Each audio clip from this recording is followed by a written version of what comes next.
Oh, yeah. What's up, y'all? Hope you're doing well. Welcome to Maverick Workshop. Because Ben said, let's go! So we got to get going. All right? Got to get going. Sorry, I don't want to leave you waiting, Ben. Master pin turner? I wish. I got ways to go. Got a ways to go. Long ways to go. Shoot. Yeah. Probably should take like a 6-month hiatus and then be able to, 6 month to a year hiatus. Yeah.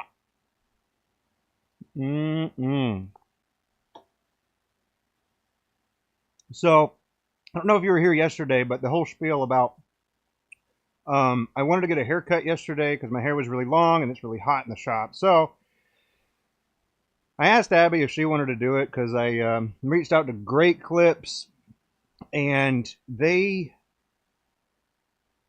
were about 2 hours wait time. So that wasn't going to work out for me. So I was like, you know what? I'm going to have Stella do it. Stella's my 10-year-old. And so I was like, you know what? All right. But, and it's all gone. So now I look like a cue ball. That's all right. I gotta say, going outside and feeling the breeze on my scalp, that was nice. That was really nice. Can you buy a shirt like that? I don't know. Have you seen the back? Oh.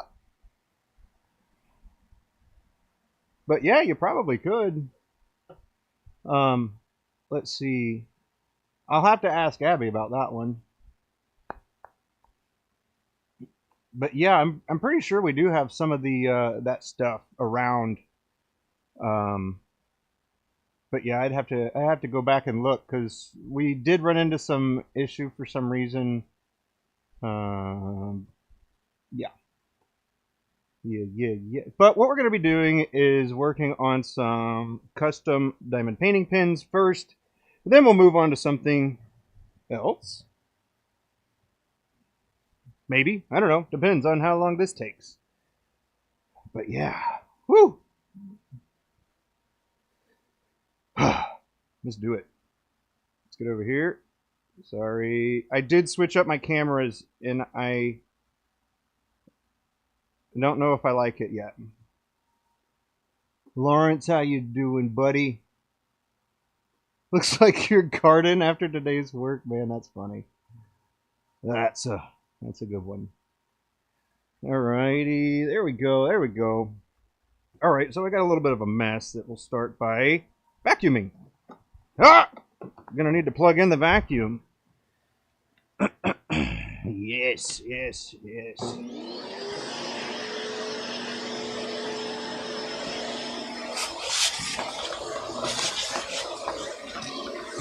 Ain't gotta be perfect, just better than it was. That's what we're going for.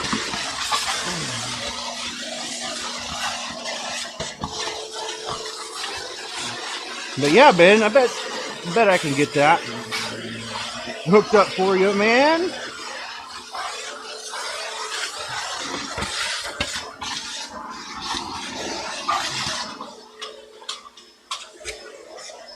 There we go. All right. Sorry about that. Didn't get your notification yesterday until the show was over. Hey, man, no worries. But I want you to know that one of those pins that I showed you yesterday, or the blanks that I showed you 3 days ago now, was one of the red ones, right? And Abby put them over here, away, so I couldn't find them. All right, here we go. Come on. Nope.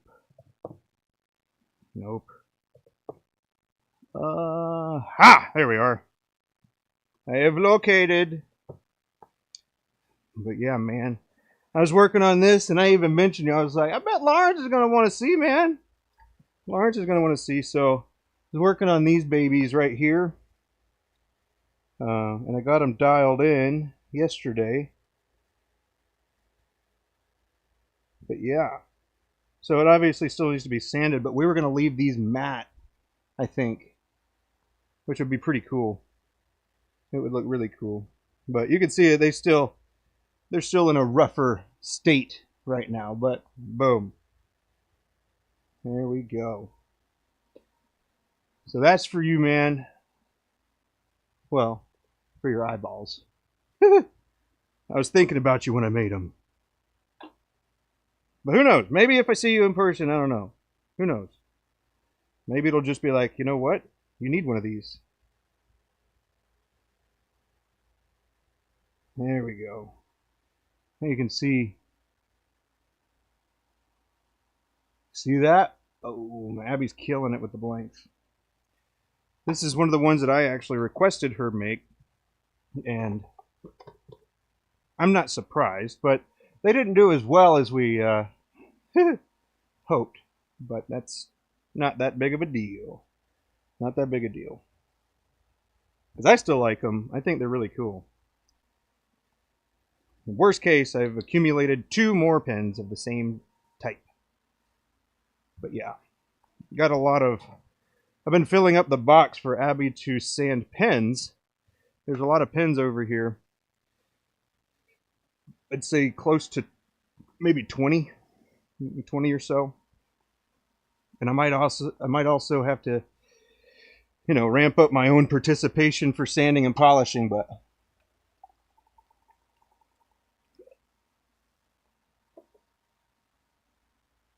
I don't know about that. How are we looking? Looking pretty good. I think I might need to tilt it just a little bit more this way. Boom. But yeah. So when I first set up the thing, the stream thing, immediately ran into needing to restart the computer after it already set the time and got the description and everything, because one of my cameras isn't performing like I think it should. So that's a little annoying, but not a showstopper by any means.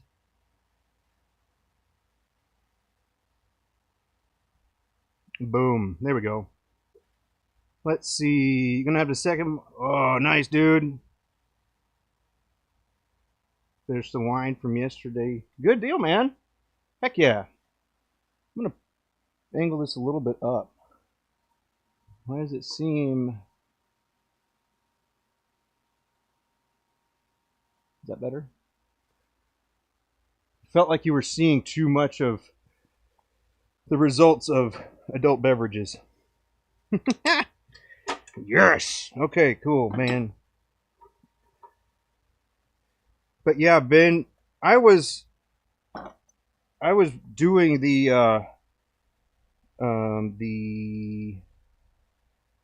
or I was looking at the analytics when you and I were talking the other day, and I was running into the problem of it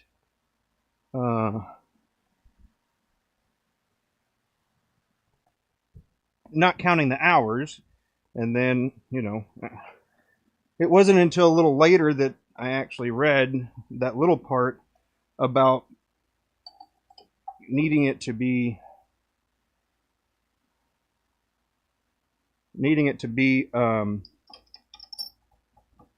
oh lordy, what's the word? Public and published. So the watch time doesn't count on the lives if you take them down after the live, which I didn't know that. But now we do. And I've got a few that I've got to drill right quick. So here's one of them. We got here, what this one's called? Potion. Retro pastel. So I got a retro pastel. I've got a White Walker glowy one. Shatter Me.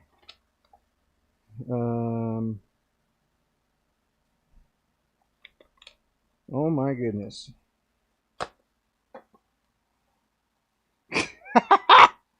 Get to work. Get a real job. Yeah, you're right. I should, shouldn't I?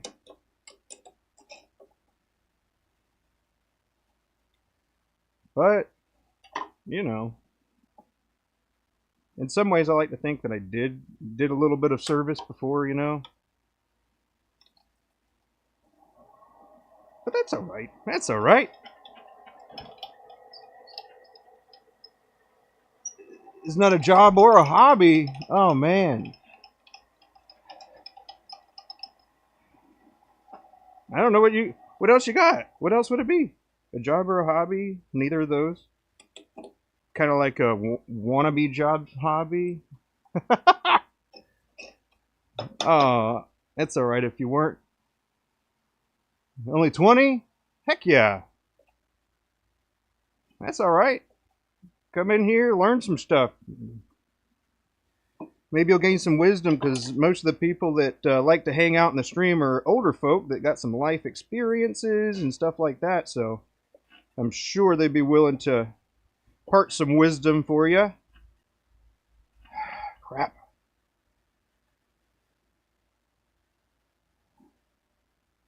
There. Oh, man. Addicted to GTA 5? Well, shoot. When are they going to come out with GTA 6? Isn't that the next one that's supposed to be here in the near future? So they say.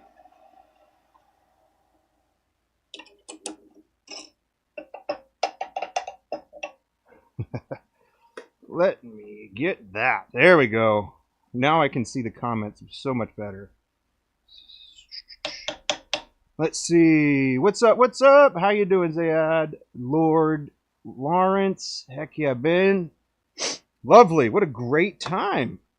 Got some people in the house. What am I doing? I am drilling holes right now. I'm drilling holes onto diamond painting on a diamond painting pin blank, or I guess just a blank that's going to be turned into a diamond painting pin. That's so sorry. Apocalypse will arrive. Yeah, maybe. I will say I only played the first one and a little bit of, what is it, San Andreas, and then I didn't play anymore after that, because that was around the time I joined the military, and it wasn't until much later that I actually went back to playing any video games, because just a really busy time being in training all the time. Dang. Y'all really giving it to the company, huh? I bet they're working as hard as they can with all the AI to make it happen.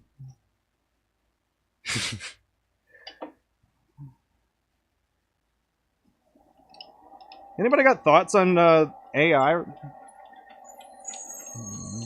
I kind of got mixed thoughts on it, but you know, I think it's interesting. I think it's pretty cool. I don't think it'll replace people, at least yet. But who knows? The rate that stuff happens, it's kind of crazy. So I wouldn't be surprised. Some things are, you know, more automated, but even if things are automated, you know, I think I'm a pretty good example, if I do say so myself, of things that, despite them being automated, is still proven to be something that people are still interested in. Like, yeah, people are interested in like mass-produced type of stuff, but people are also, I think, starting to appreciate more handmade stuff, which is pretty cool. It's really cool, in my opinion. So, handmade is kind of where this whole workshop is. Handmade or modified, because I have done some other things modifying different types of existing pins and stuff like that. So it's pretty neat. I really enjoyed that part of it. Oh man, she's out here. Oh, she's out here. You gonna come say hey? What do you guys think about Zayad? Let's see. What do I think about Israel? I don't think much about it. What's your thoughts on Donald Trump? I also don't think too much about it.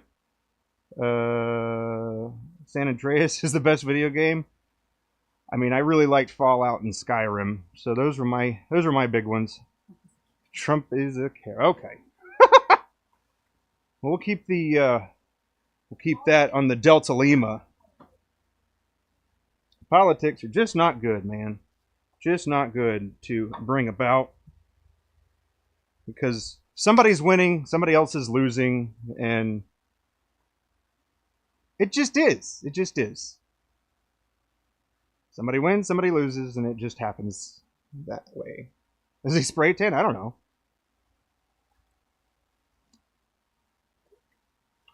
I certainly don't spray tan. I am quite pasty.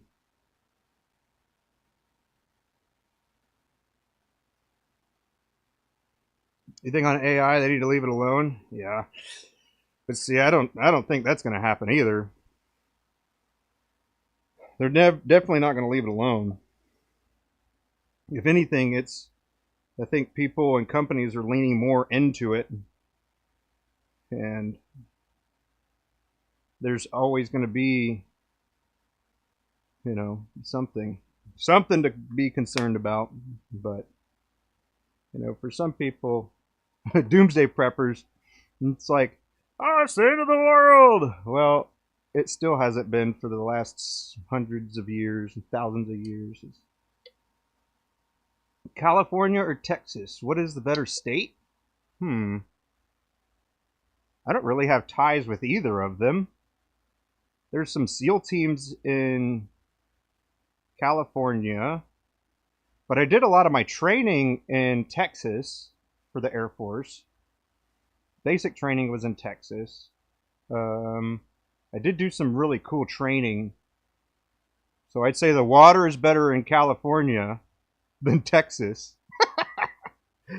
But yeah, I think that they're just very different. It's like apples and oranges. So what's good for me is not necessarily good for you. But I don't actually want to move to either one. I'd rather go to Arizona.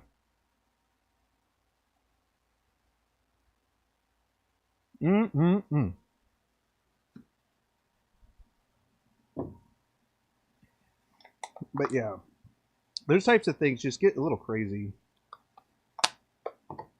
And everybody's got their opinions on stuff, right?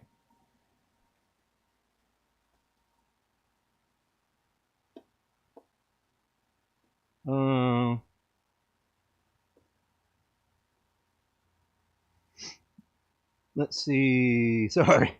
Here we go. Elon said people are going to get connected to IR and other technologies with that Neuralink. Hey, I wouldn't be surprised if things were starting to like augment. So, you know how there was like the VR headsets and stuff, and then it's like the augmented reality classes that are becoming more and more popular. That might actually be the next progression. So who knows?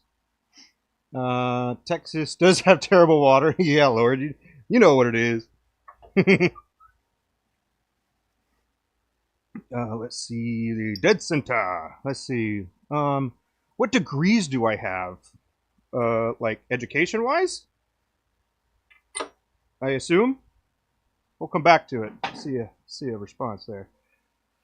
So many contaminants in it. Yeah, I think there's a lot of contaminants in a lot of different places. It's just a matter of what you determine as contaminants. And obviously some places are better and worse than others. And their cleaning could be better, but it is what it is. What can you do?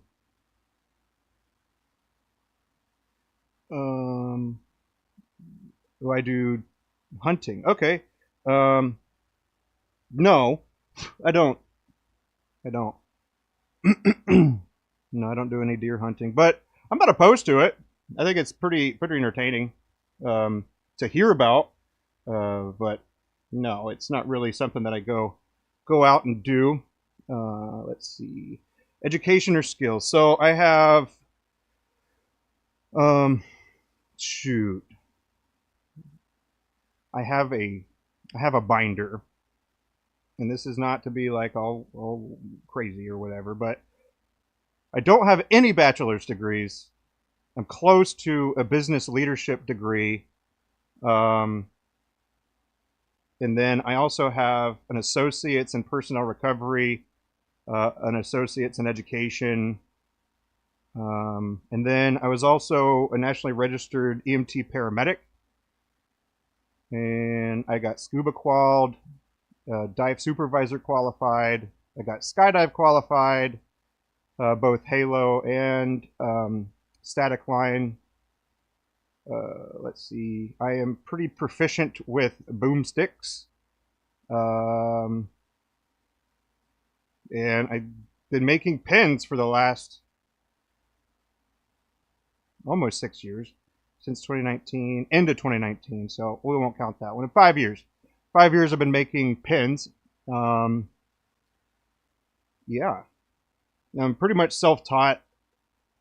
There are some other YouTube channels that I used to watch that, you know, really kind of expedited my learning. But yeah, things whoop. How old am I? How old do you think I am? Here, let me take the hat off. Hold on. How old do you think I am? By the way, if you want a 10-year-old to cut your hair, line up, man. She'll get you taken care of. Not what I was going for, but it is what it is. Oh, let's see. Vacuum chamber. Heck yeah, dude. Gonna get that vacuum chamber pump Monday. That's good to hear, man. Getting some cedar for the scroll saw. Oh, man. I love cedar. I love cedar. Yeah.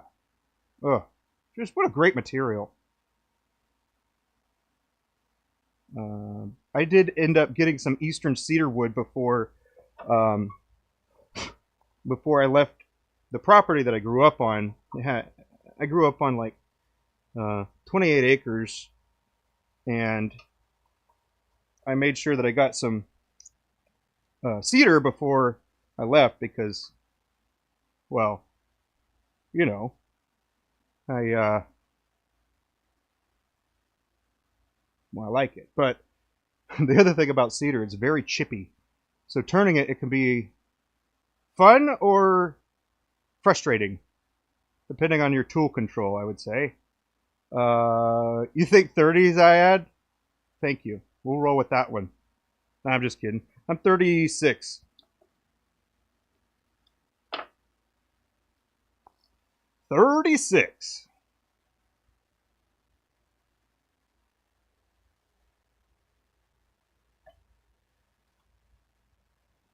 Do I fall in the criteria of what you're interested in?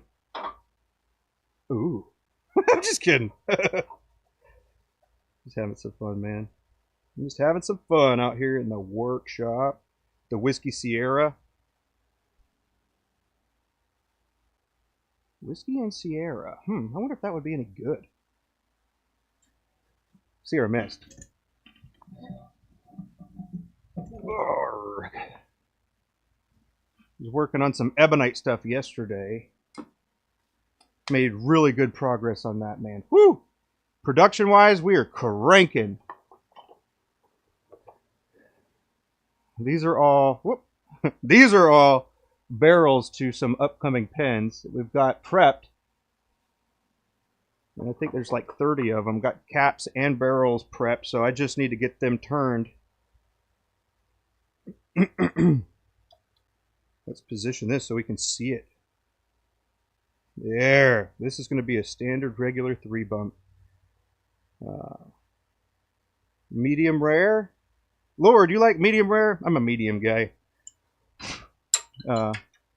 But I take them off at about medium rare if the grill's hot enough, and then I'll let it rest for, you know, a good 7 to 12 minutes or so, and go from there. And that usually makes it a little bit more than medium rare. It makes it right about the medium, because it still cooks after you take it off. Nearly 25 of your last semester exams in arts. Right on. Where do you live, Zayed? Oh, never mind. You just answered. Currently jobless. Oh, dang, dude. What kind of arts? like solar installation and electrical works. Give you some advice. You want some advice? Well, it sounds like you don't need any. You just pursue what you're already aiming at. You sound like you got it going on.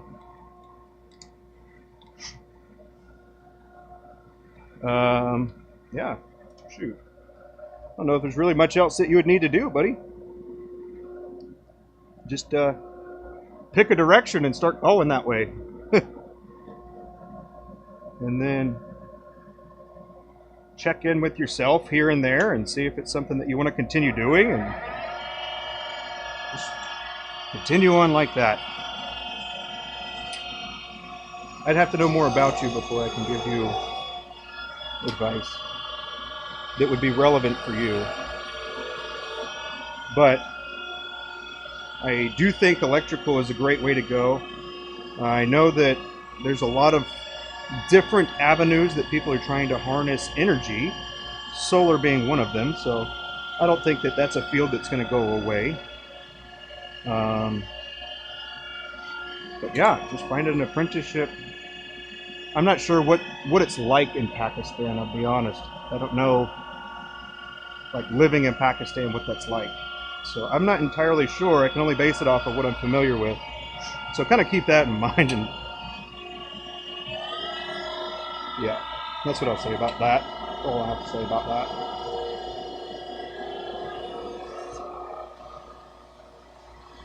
But there are a lot of things that you could do. Shoot, I make pins. So find something that you're decent at and then lean into it. Or find something else that you're interested in that somebody else is already doing, and you know, try to work with them, work with or for them, and then, you know, just be sure to be persistent. If it's something that you want, don't stop. Don't let a no stop you. Don't let things stop you, really. Just keep moving. But I don't know necessarily what the climate's like in Pakistan, so like I said, I also have never worked a 9-to-5 traditional job. So when I was in the military, it was 24/7, but you had weekends off. But because I was a search and rescue team, it was we had to be on alert in case something were to happen, which is pretty dang cool. It's a way to, like, have the rescue part of the community, and, you know, if people do happen to get stuck, just let them know that there is the capability to retrieve you. I guess that's a funny way to say that, but yeah.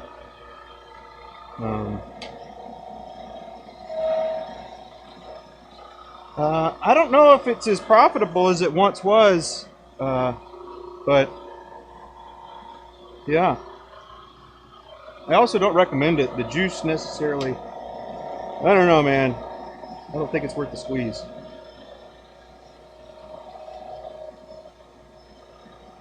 In some ways,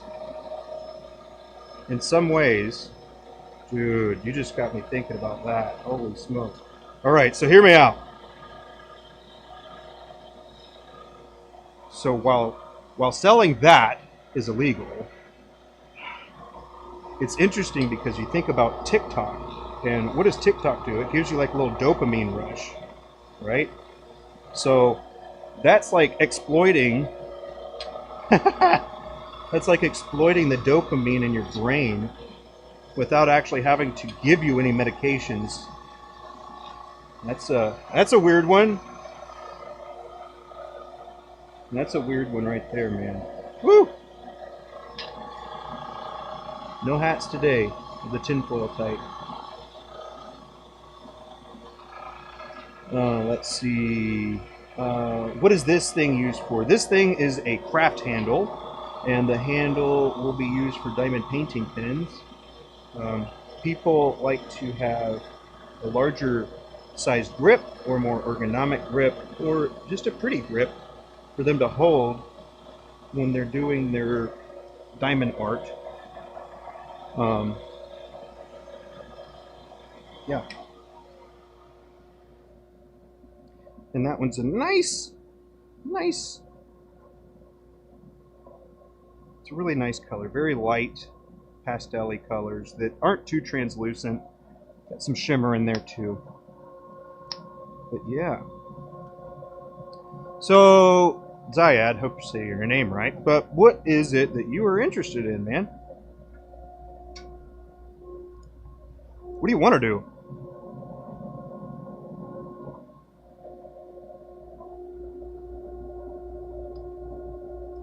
It's plastic. Sort of. Well, yes, and it is plastic. It's a urethane resin. So yeah, pretty much it is a plastic, but it comes in liquid form to us, and then we blend the colors. Well, Abby blends the colors into it, and then we cure it, and boom. Then you have blanks. There's a little bit more to it, but that's the gist. You look gangsta. Oh man.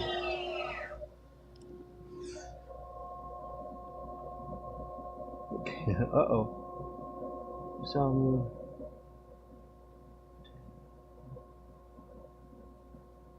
All right, Jack. I don't know what most of it was that you said, man. I'm sorry.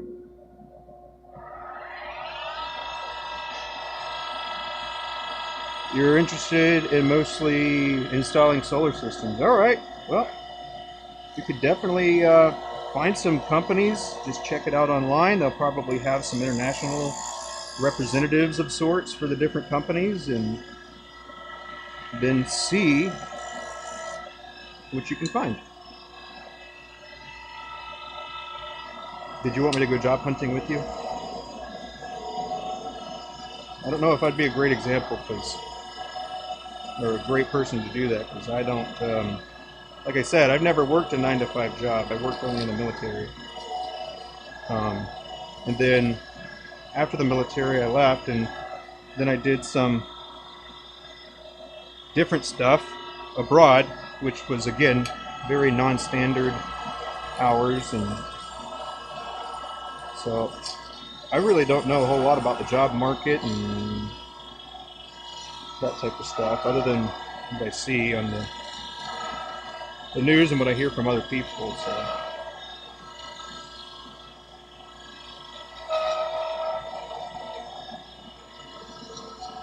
not the news, but you see it like on the front pages when you open up your little Google thing, and you're like, there's this and that. Well, how about that? So, I don't know.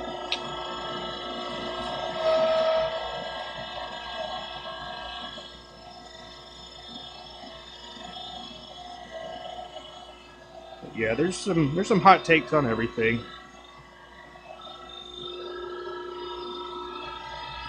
Let's see. Yeah, sorry, Jack. We've got teams of 3. Solve projects. Well, cool.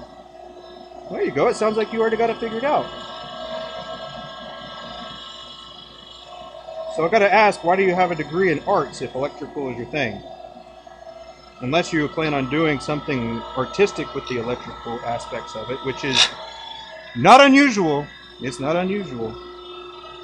There are things to do creatively.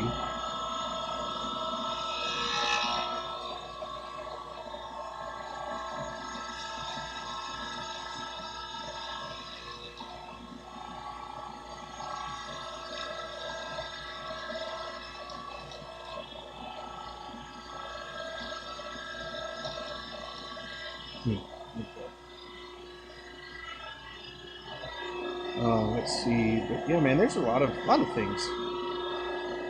There's a lot of opportunities, and you know,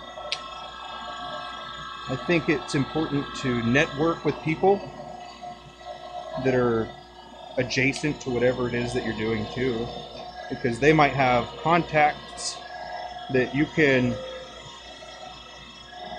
potentially use to your advantage if you're like a good worker or whatever. So just something to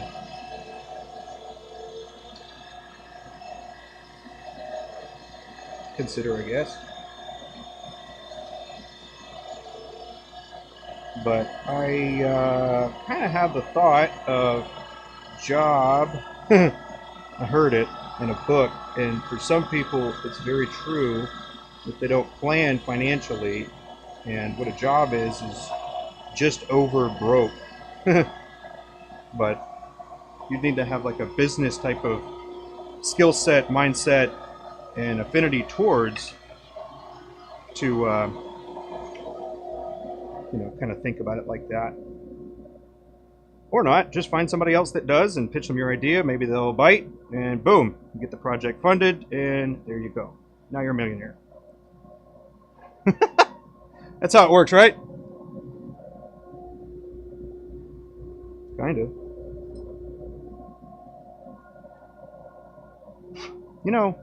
Thinking about it, on a college application, you're just trying to sell yourself, right? Right? You're doing the college application, and you're trying to be like, hey, school, I would contribute to your organization, and I would be a huge asset to you, and this and that. But it's crazy because high school kids put more effort into like a job application than they do on their college entrance, or less work on a job application than they do on their college entrance. Interesting. But if you're like me and you're in the military, then you didn't do jack or... Sorry, not you, Jack. You didn't do anything. Oh, man. Let's see. Where you from? Wood, yeah, Denmark. Yeah. What kind of work?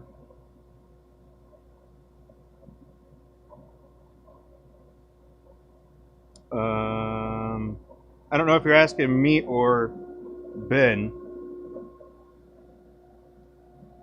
but this is basically... I was trying to come up with something clever like a home industrial, but that's the best I got. Home industrial, that's what you're going to get. That's what you're going to get. But Abby and I, we make about 45 diamond painting pins a week. And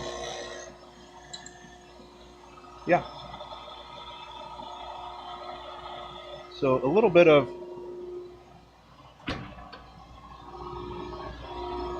that, a little bit of production, and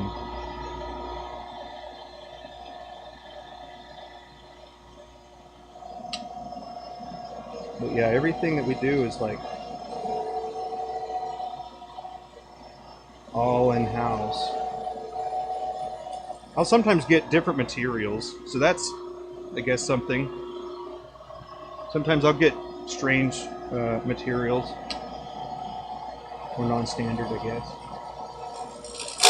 But there's a lot of things that are out there.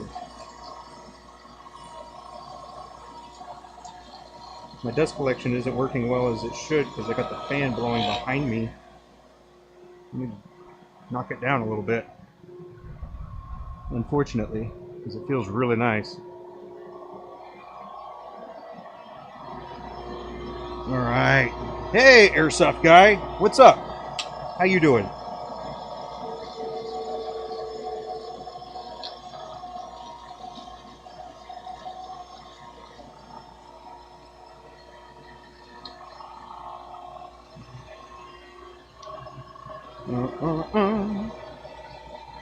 Wood turning's all you do, yes.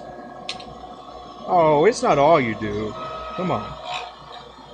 Woodworking is what your livelihood is.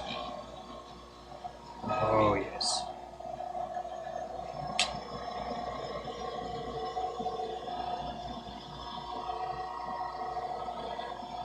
Alright, Ben, you see how I go up all the time? Up the slopes? Yeah. That's why I struggle with high-speed steel. Because the geometry and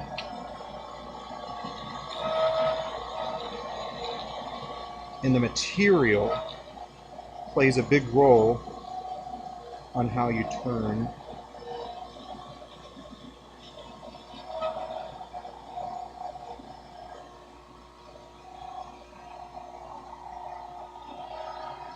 Let's see. Maintain mobile home networks. Huh.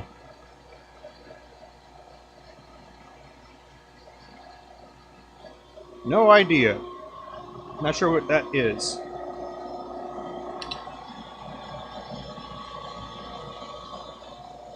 Yeah, not quite sure what that is. But let's see. Zayad, are you a turner? Or are you familiar with turning? Or are you just hanging? I'm happy either way. Just wondering.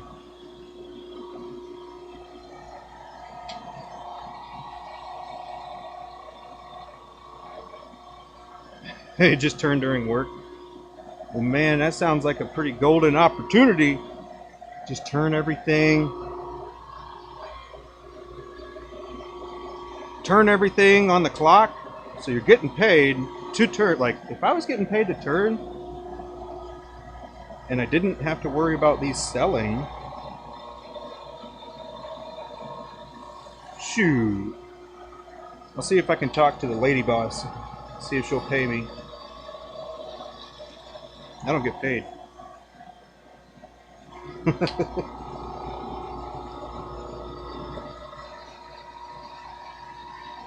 Turning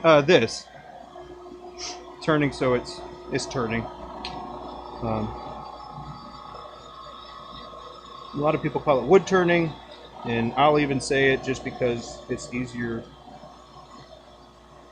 than needing to explain this. But you know what else is really funny? Here you go. This is pretty crazy and kind of funny at the same time. Is for the long while, you know, everybody wants to know what you're doing, right? Everybody wants to know what you do for work. And for some weird reason, it just seemed like everybody had that question at the forefront of their mind for, you know, the last, I don't know, maybe 5 years now. But everybody's like, well, what are you doing for work? Because they want to know if what you're doing is better than what they're doing, and they might, you know, popcorn and try to pursue what you're doing. But, you know, the grass is always greener. Or is it?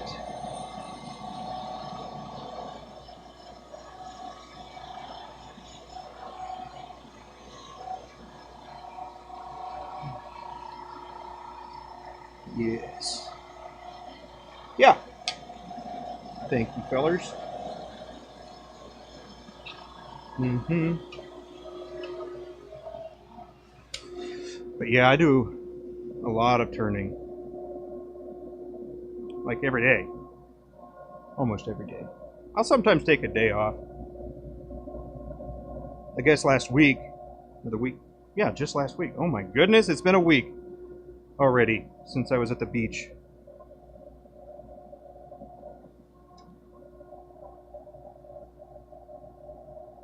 What's wood turning?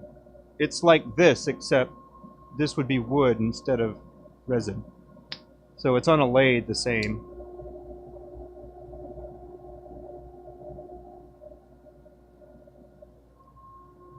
Yes, jeez. Alrighty, there's that. Those are Dunskies! Now, we're gonna go ahead and crush this one. Alright, so this one here, needs to look like this one. Minus the rubber band. You don't need the rubber band. There. So that's my template that somebody requested that I make.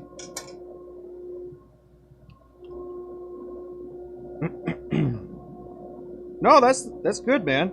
If you don't know what's happening, you should definitely ask. Yeah, for sure. At least that's what I think. I might chuckle, thinking it's a funny question, but if you don't know, you don't know. And you don't know what you don't know.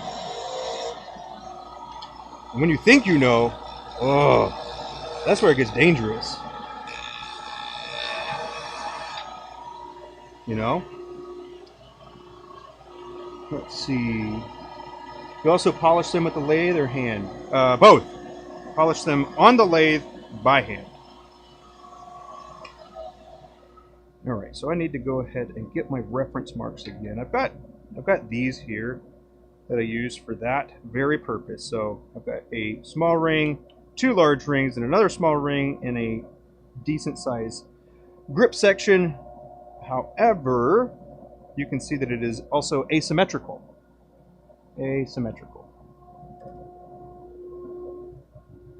Which I find it funny that some people's brains are like, no, it needs to be symmetrical.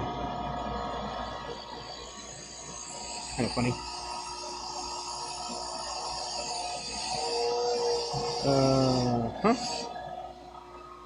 You guys are great. Hey, that's what we want to do, man. We want to have a great set of people that are knowledgeable and willing to share and that type of stuff. Oh, hold the phone. Yeah, that's right. Let's see. His wife, yes. Abby does all the sanding and polishing. Okay, most of the sanding and polishing. I pretty much say all because on a normal week it is pretty much all, and I don't sand anything.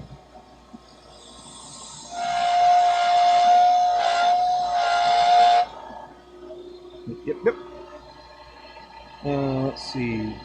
Would a small bench CNC be more efficient for production?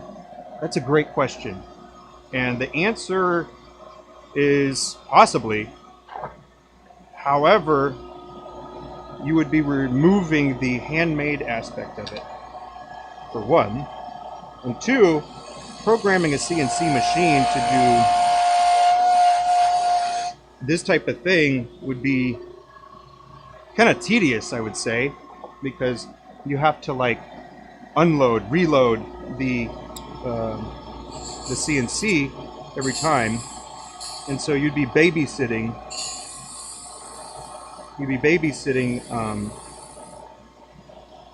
The machine, but it is potentially a good thing for other things. Probably not this particular thing. Like if you were making like kit pins, then a CNC would probably be pretty useful. But on the other hand, it really removes a lot of the joy of turning in the first place. And I'm doing this because I love turning. So if I automate that type of stuff, then I would just be looking for something else to do. But I don't really want something else to do. I like doing this. So maybe. I also think that I would be faster than what a CNC would do on my wood lathe. That would be pretty interesting to go like a head-to-head. Somebody had the time to program something, and then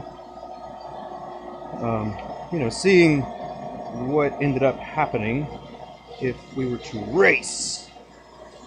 No doubt a machine can go longer than I could, assuming you'd be there to load it. So for things like this, no. For things, if you're batching out stuff, then yeah, probably.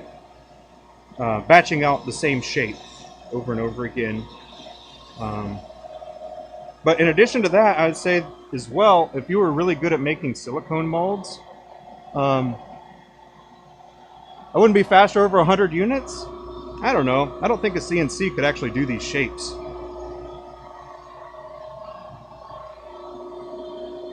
And then, you know what? It sounds kind of fun. Here, let's put some parameters on it, huh? So, over 100 units. Let me think for a second. If a CNC was making basically the same thing I was, and we were moving along.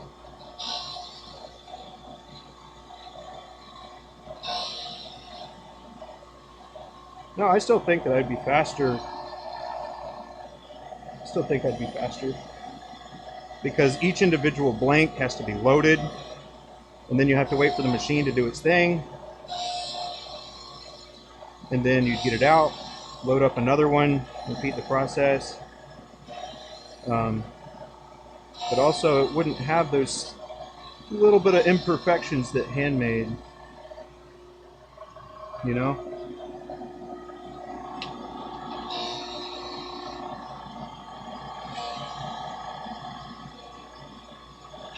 Be interesting. The most pins I've ever turned in a day was like, I think 91, and that was a terrible day. My shoulder hurt. So, don't recommend. They do have auto load systems, however, you can't make these blanks long enough for that to actually be a feasible route. Which is a part of why the blanks are,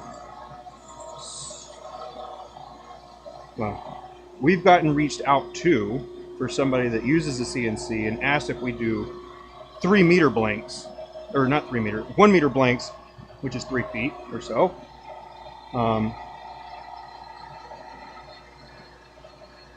You own a 5-axis? That's so cool. That's so cool. Is it a desktop? Or are you able to make little parts on it? I got some parts. But I was looking at Xometry to maybe get made. But no, I've looked at them. I've looked at Swiss lathes. I've looked at CNC lathes and stuff like that. But I still don't think you'd be able to program it with all. You could program it, right? 40 different shapes that I do, and there's different lengths and stuff like that. So if it was a 1-for-1, it's going to make the exact same thing I am.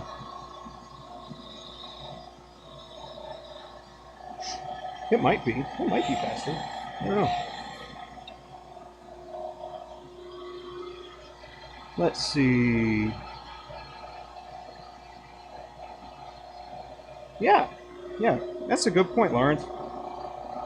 Good point.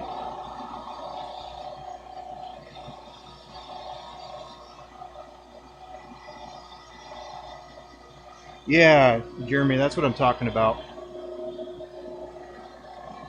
You'd have to program like 40 plus different shapes into it, and then you'd have to, I don't really know, but you could probably set a code to where it's like a sequence sort of thing, and they'll do 1, and then they'll do like a 5, and then they'll do like a 20, and but you could probably do it.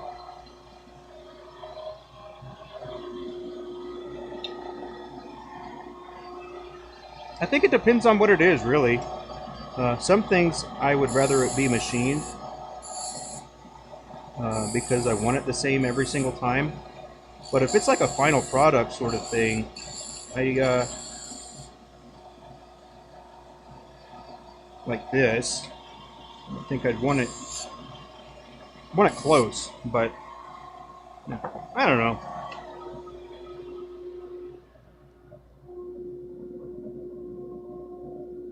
So ended up being a little bit thicker, which is no problem. Might make that front end just a little bit flatter, and then a little deeper right there. I don't know why I took it off.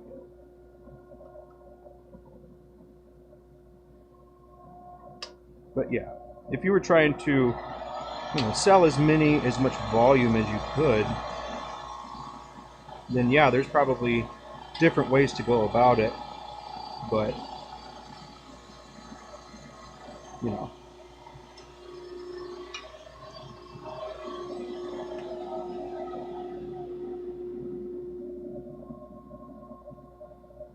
I mean, the other thing is you could potentially just have blanks made in a machine as well. And that's how a lot of them are that are from the stores. Although they have branched out. Some stores actually carry blanks from known blank makers. I don't know, but some of them. There we go. That's pretty good. I'll take it. Change. Yeah, cool. That's way cool. Jeremy, that is. Pretty cool. You just tighten the nut bolts. Huh.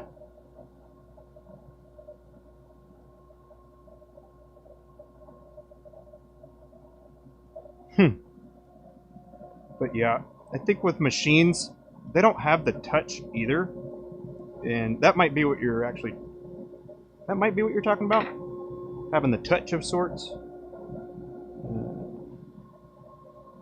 So machines don't necessarily feel the pressures the same way as we do. Like, you can put a little sensor on it, but that sensor would have to be very, you know, quite sensitive. You'd have to run quite a few different things too. I don't know.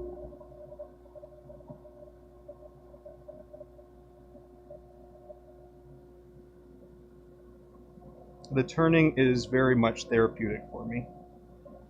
I enjoy it. Let's see, bat ends like that. Cutting off the tip, making bat ends should be able to rest, turn the same. Okay, well, let's take a look here. Drop test complete. Good. We're back to it.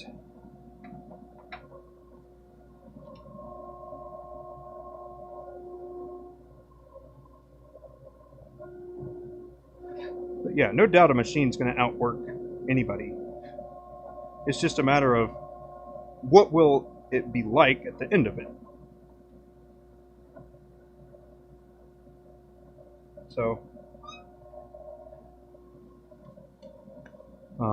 but yeah, there is a piece that you said you had a 5-axis CNC. What do you turn with that?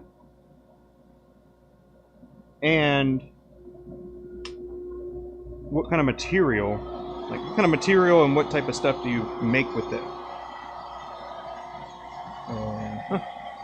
Alright, so we're going to go ahead and smooth out the ends first. Yes. But yeah, there's... I mean, the leaps and bounds. Like, some people are even making like 3D printed fountain pens now. But they feel like they're 3D printed. So, I don't know. A lot of it has to do with like a feel.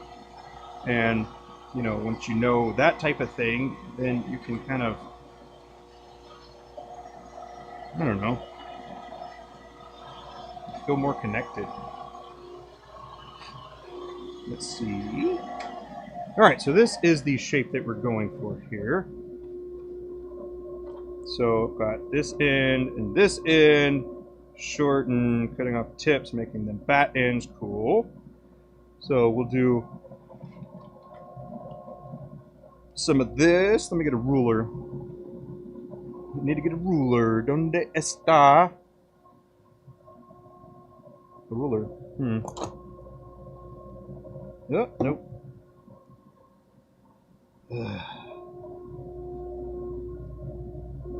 Alright. Ruler. Oh, there we are.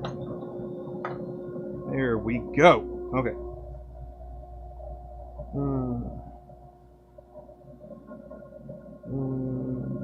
just going to hop down to here at 1. And again here at 1. So we're going to see what that looks like before we actually do it. Bat ends, yes, 29, deep honeycomb. Yeah. That is a good starting point. Bat ends, honeycomb in the middle, 4 honeycomb slots, nice and deep. Perfect. Let's do it. Let's see. Anything you can imagine? Right on. Materials almost limitless. Right on. That's really cool. What type of CNC do you have, and is it reasonably priced, or is it really expensive? I don't know. I was looking at the Tormach 15L and the slant, the 15 slant. So I was looking at those. There's not a lot of content really that's recent. Some of the Tormach content's like 8 to 10 years old. At least it's on YouTube, and I can't imagine they've changed machine-wise that much, but I bet the user interface is a lot better, if I had to guess.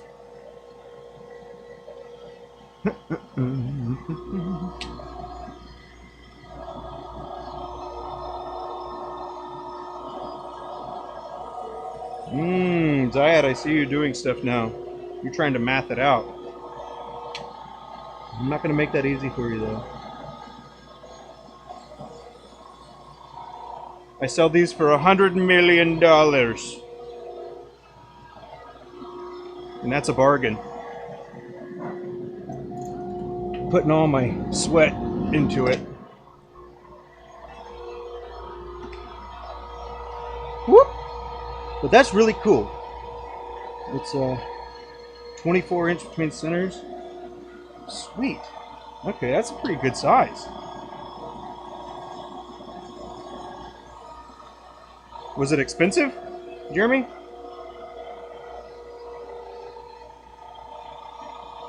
But I'll also go ahead and point out that these are for a customer that has already purchased. So these are actually already sold.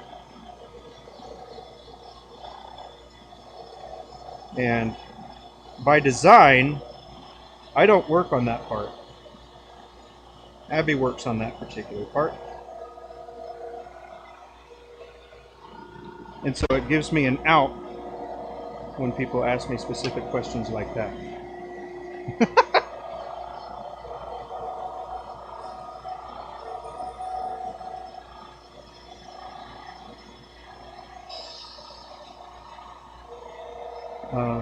Let's see.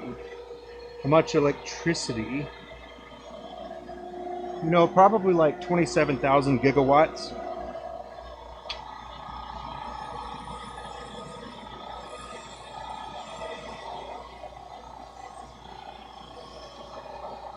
So, I mean, it is pretty intensive on the machining power, you know.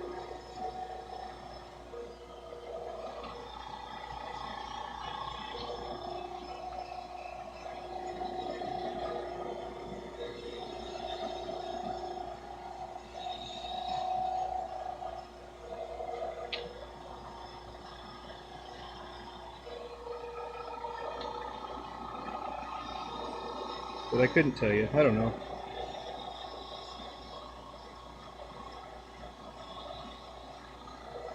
But you know what would be great is if we had some solar panels that were powering my lathe, you know? Maybe maybe you can make that a possibility and make it happen.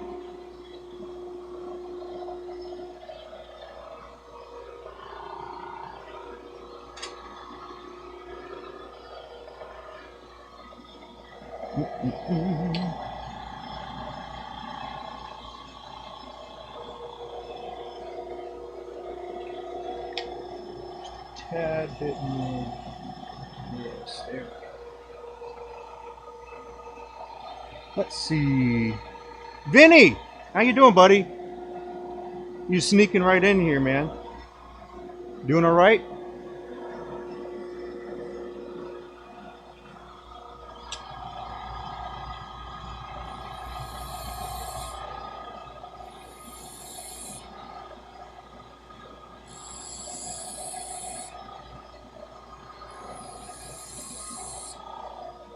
And I will also say, even with the CNC, here you go.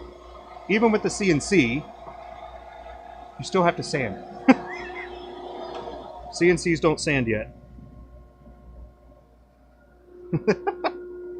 No, it might reduce the sanding if the blades were sharp and it was cut nicely and had a nice clean surface and stuff. But man, I gotta say, my surface finishes are pretty good.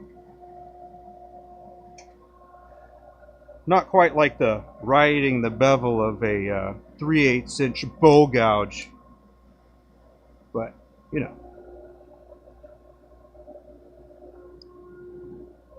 They sand? I've never seen a CNC machine that sands. It would sand this shape? That'd be crazy, man. There's no free energy? Yeah. They can finish if you want. What? Like sand and polish. Solar costs only once? Yeah, I suppose the same could be said for Teslas, right?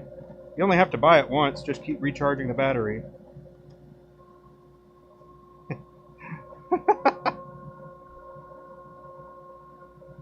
Only losers? Hadn't I seen you use one of those? I'm just kidding. I don't know. I was just saying the first thing that came to my head. 15 bad end on paper.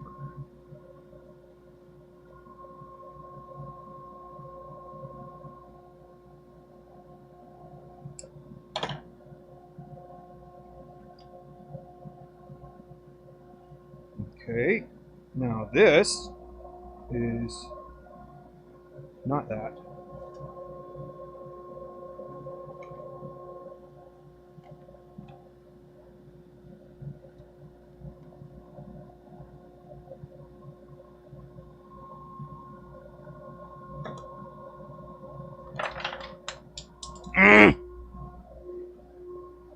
Let's see. Half inch.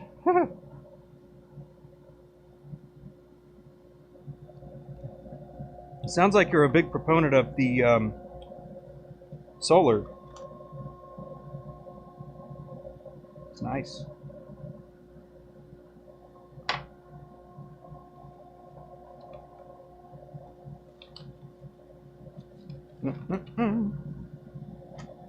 Okay, this is white walker. 29.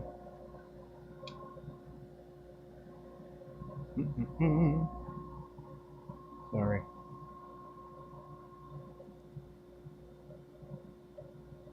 Use Benjamin Best carbide from PSI. Hey, that's nice. That is nice. I bought the cheap ones on Amazon a little while back, but I didn't like that one.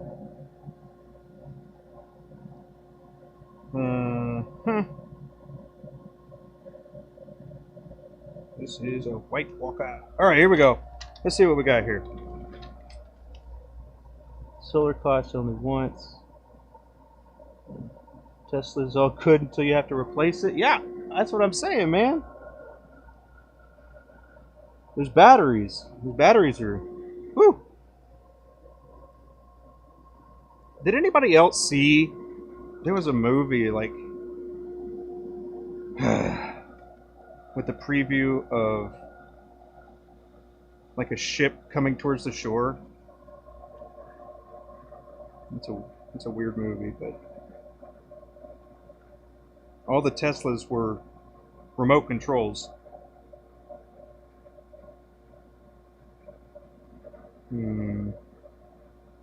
Okay, so we're gonna do this. just shorter. So these are going to be the same.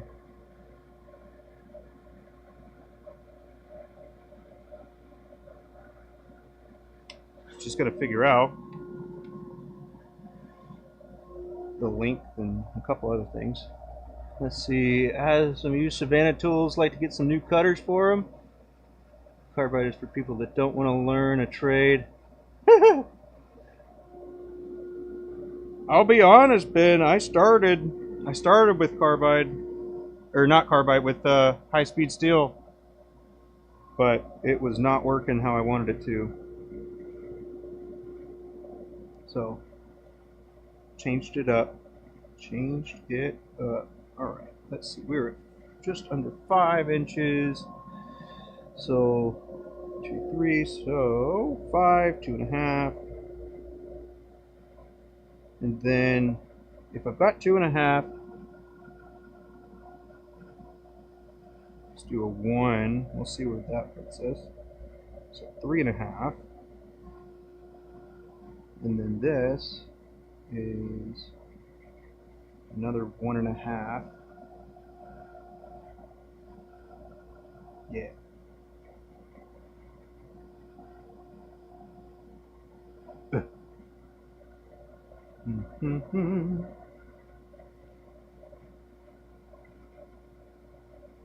Alrighty, there we go. There's where and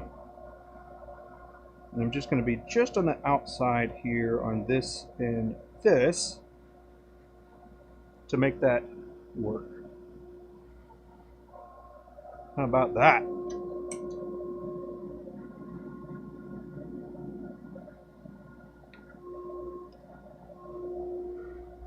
Whoop. Let's see.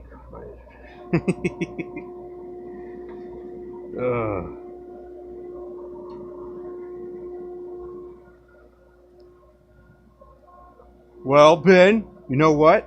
I think high-speed steel is for people that don't actually want to turn. They want to spend all that time at the grinder.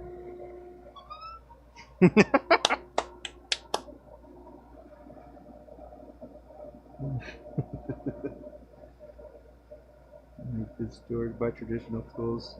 Yeah. Okay, you can get. I don't know about you, but I don't have like a $25,000 just sitting there. It's like, oh yeah, it'll pay for itself after like. Well, if it's $25,000, what's the normal rate of a electricity bill there? So we're using your example from Pakistan there. What is the normal rate for electricity in a household? Because at $25,000, it's probably going to take a long time for it to actually, pay for itself. But you do get deductions and stuff too, so maybe that is valuable.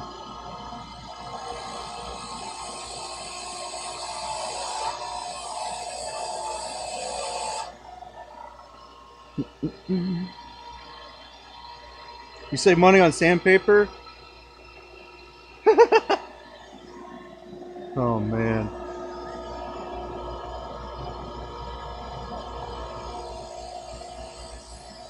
Let's see, that's good.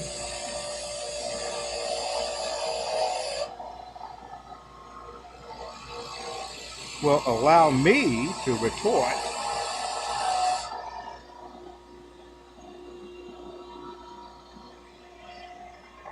You'd have to have different sandpaper anyway.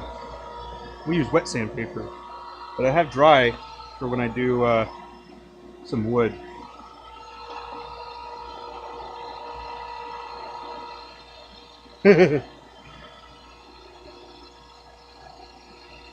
No. I mean, I started off, I'll be honest, when I started off, I was like a purist, like, oh, these people that I talk or watch YouTube, they're like, oh, carbide, this and that, and it's like, it's a lower barrier to entry, as far as getting used to turning with carbide, but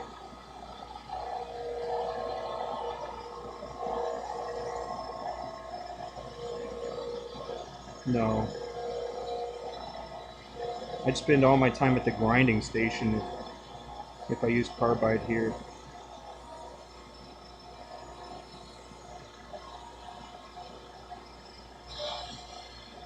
But I'll sometimes whip out the old high-speed steel. Just not very much, because I don't use it very much. You only use 182 4320? Yeah, man, it shows. I'm just kidding. Man, we go to 24, and then we switch over to like a liquid polish that, like almost a paste. Yeah, it's more like a paste.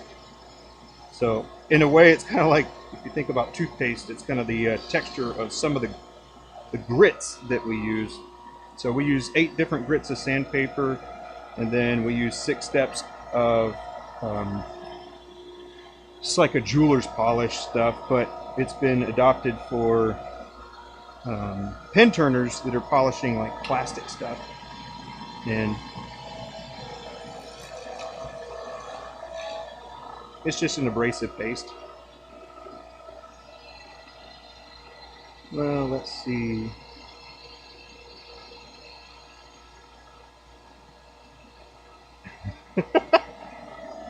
Jeremy. Yeah, man. That's kind of where my head's at too. It's, as of right now, it's not quite worth the squeeze. So that's kind of my thoughts too. Right now, it just isn't quite there. Although I watched something recently where it's like the different stages of energy control. I forgot what it was called. It's called something scale, but is this going to be that ended? No.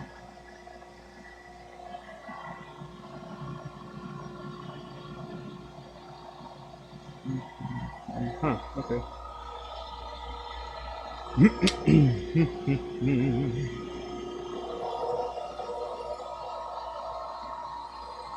Let's see. Yeah, I just don't think the longevity is there quite yet. And then it's like, oh, but don't you want the world to continue? Yeah, I do. But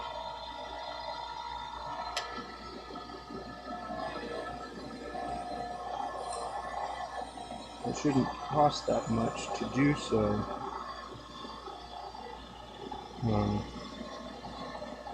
Oh, yeah, the documentary. Sorry, I got a little derailed there. But there are, like, so you know, like the big wind farms with the big old windmills? Well, there's that kind of thing in the ocean where they're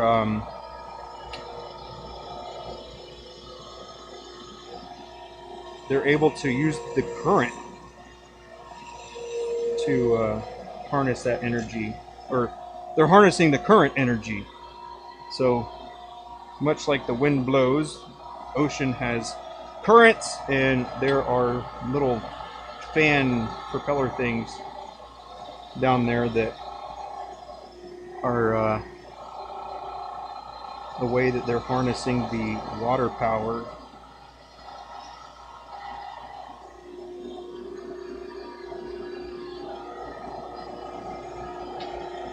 Pretty cool stuff.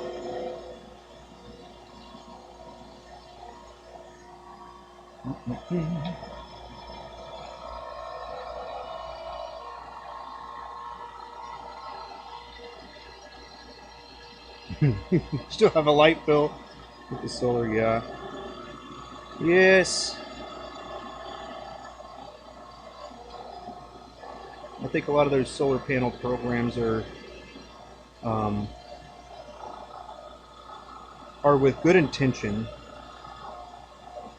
but it also seems like they're trying to accumulate funds for additional research. And people that kind of buy into that are funding the other research, which, you know, somebody else might be like, you know what, we're gonna keep this. You can't have it.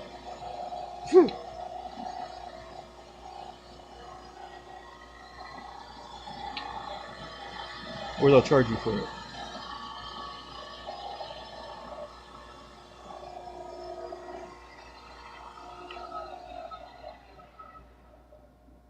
And 15 Island. Issue of what to do with your 200-foot non-biodegradable blades. Yes. Yeah. They bury them. They bury them in the ground. Did you know that? The blades that don't work anymore, they bury them. Out of sight, out of mind.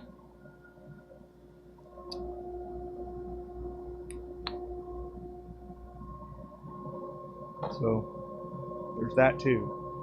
Alright, White Walker is done. 29. Retro Pastel, you are done. Shatter Me. That. Is this one? I think.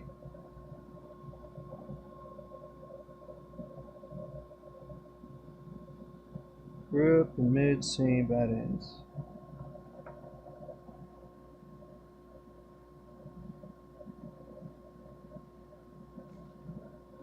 We're gonna come back to that one. We already did that one.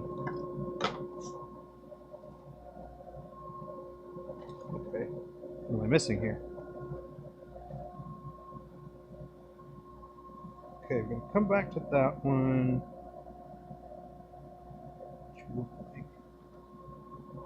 Alright. Gotta call the person that did all this stuff. Ben, I'll see you around, man. Have a good one. Thanks for hanging out.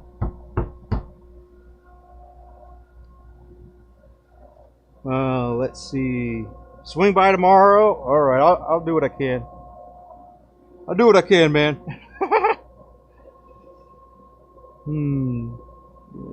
Lawrence, not metering. You can get money from selling solar energy to supplier. Yeah, if you don't use all of it that your thing is generating. And are you going to be the one that measures that? That's another, you know. Is it, you know, it's a lot of questions that I got.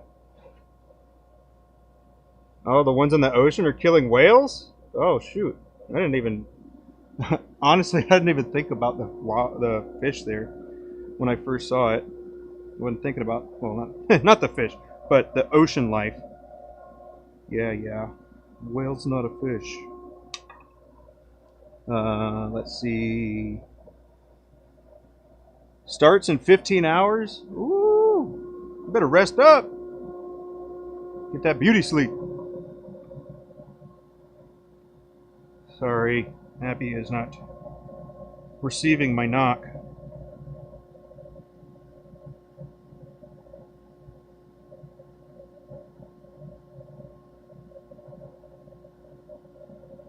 Okay.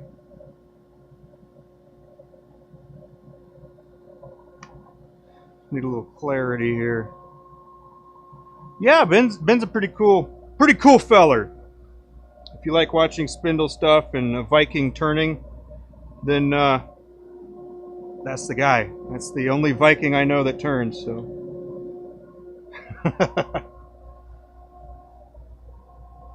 Let's see. Hey, Zayed. Right on. Have a good rest, man. I'll see you around. Thanks for hanging out.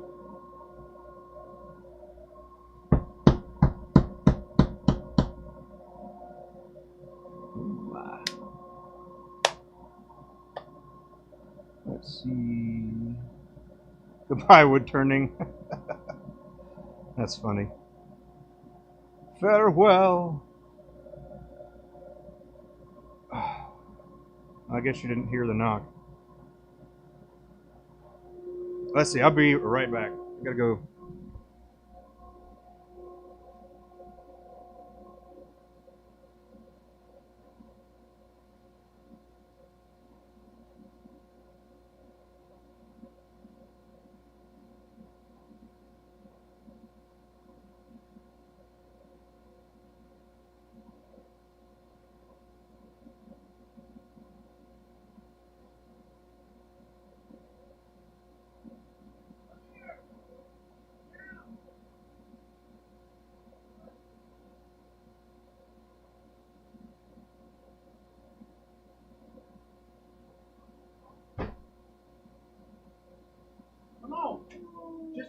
right here. It's fine. Oh, sorry about that. What are you doing in that lathe? Turning diamond painting pins. Turning some craft handles. So, take a look at these. Take a look at what I've done here. And then I don't identify the blanks as well as you do.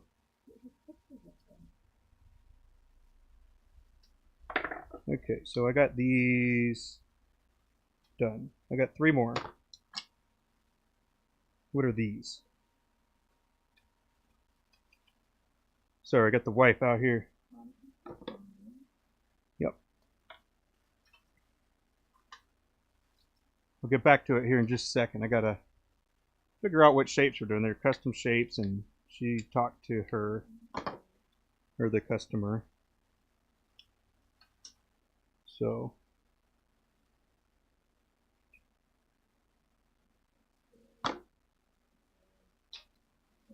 Give me the papers that I still need. Hey, how you doing, Mohammed? Hope you're doing well today. This is the blank you're looking at. So this one's that one. This is that one. This is that one. Correct. This one, the blue one. This one. Okay. Thank you. All right, let's get back to it.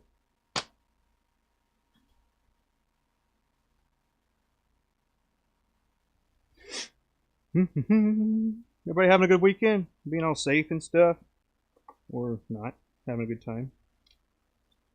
If you're not living life on the edge, you're taking up too much space, huh? Huh? Maybe? No? Alright.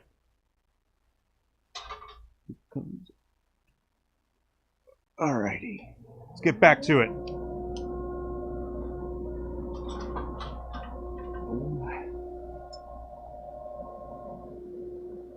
Alrighty, 39 shortened.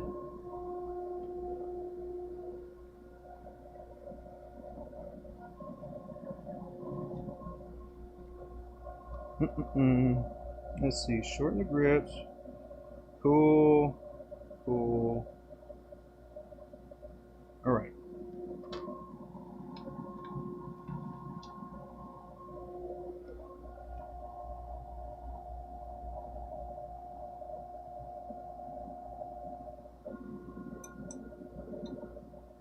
What's up, Lawrence?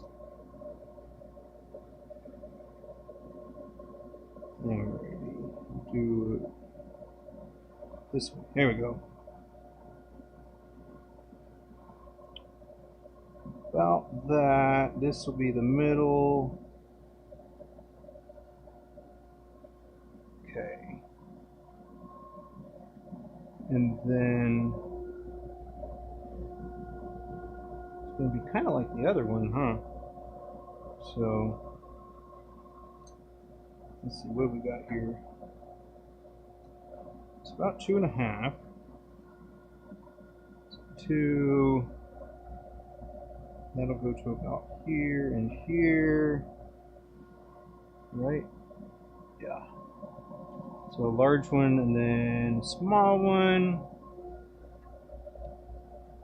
So we're going to go, that one's going to be set, and then this one.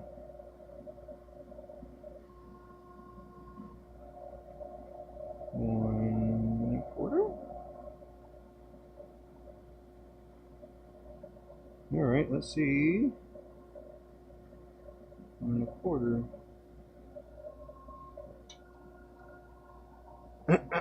Let's see. Wish you could meet me one day? Hey. That'd be fun, huh?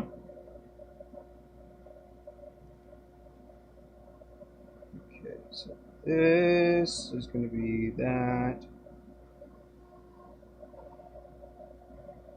Alright, and then we're just going to do straight in with the smaller beading. Yes!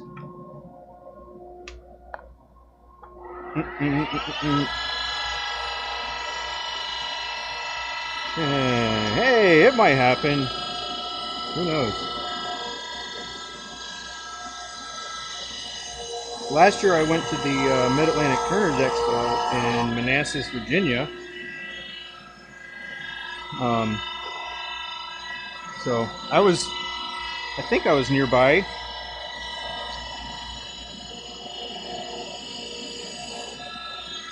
You like that?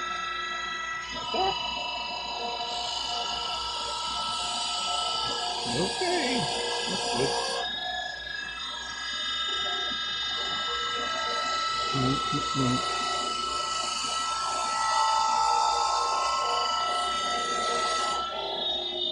Well, yeah, man, I wouldn't rule it out. Shoot.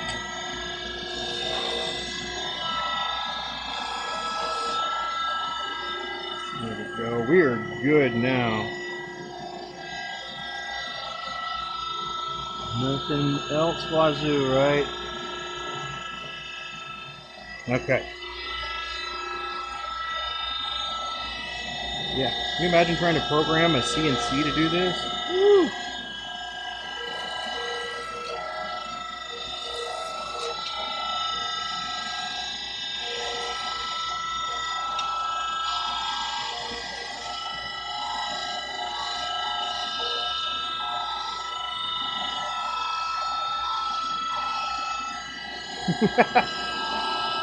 Yeah, I suppose I'm a ways away from Mississippi, huh? But I do go. It's near there.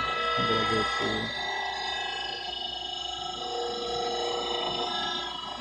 I don't know off the top of my head.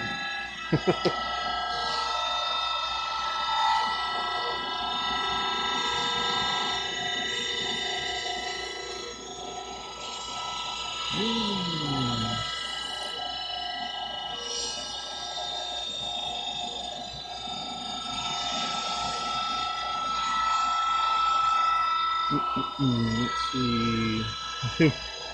Yeah.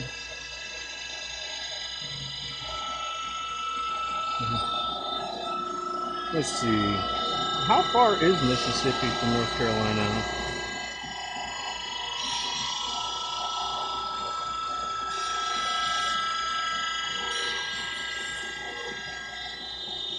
I don't know if I've ever been to Mississippi.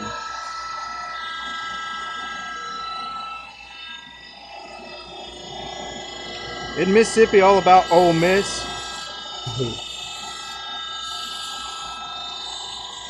You about that Ole Miss life? Some fierce people over there about Ole Miss.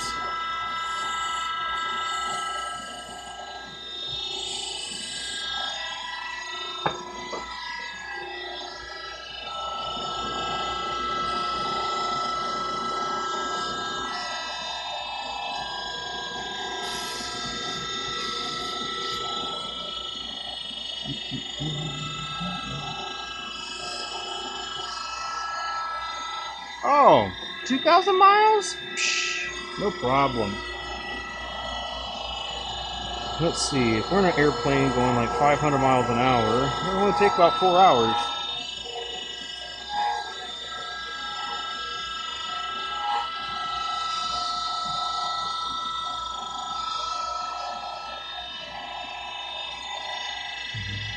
Oh, the area you're in, like LSU. That's funny. I can't say I'm a huge sports fan, really. I enjoy playing sports, but I didn't really get into watching them. I think modern day sports is like how it used to be with like the gladiator times. I think of it as a distraction.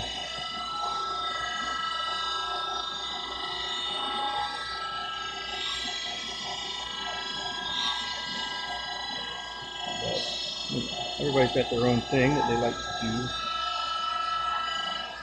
I'll only watch the Super Bowl if the Panthers are playing, and even still, I'll just kind of look at the highlights and let's see what else. Yeah, I used to play sports. I swam.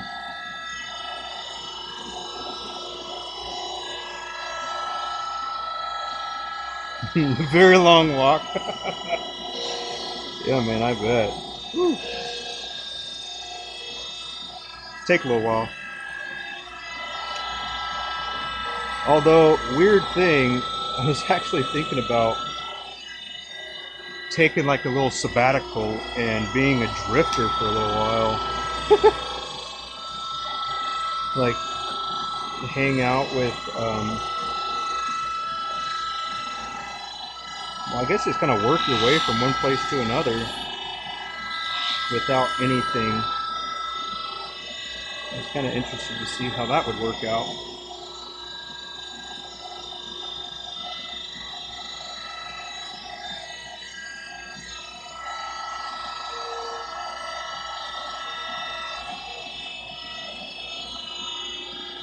But doesn't that sound interesting? So in college, I did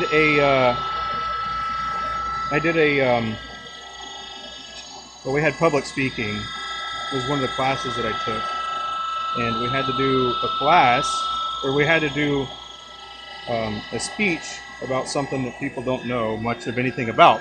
So I was like, huh, I don't know. How about, what do we not know about?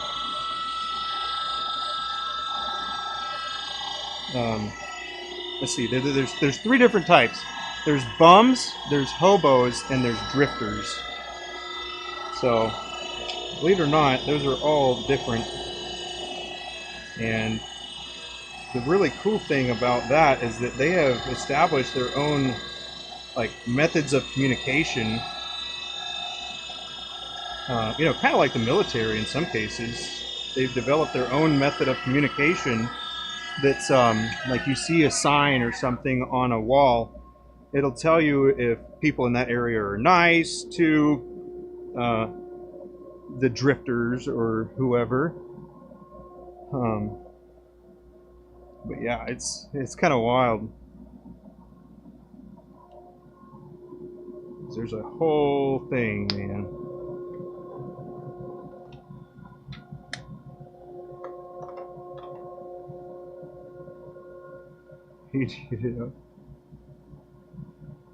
Watching these sports, stuck watching YouTube. Hey, man, there could be worse things, right? There's worse.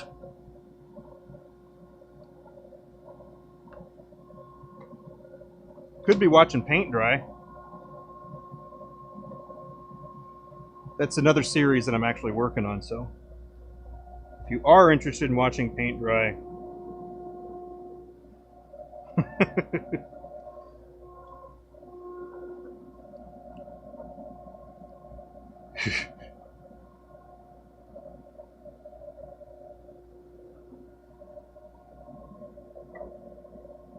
alrighty. Oops. Let's flip this around so I can see what I'm doing here. Grip and mid same bat ends. Alrighty.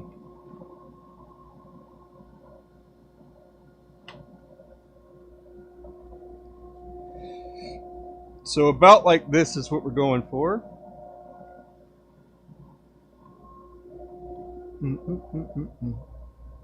Or grass grow.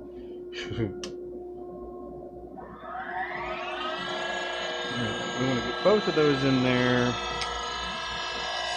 Get this trimmed down just a little bit here. And we'll take a look at what we got.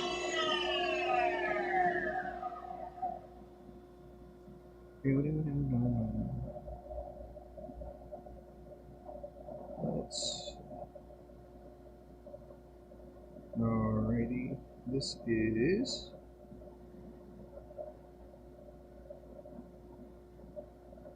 there. That's the middle.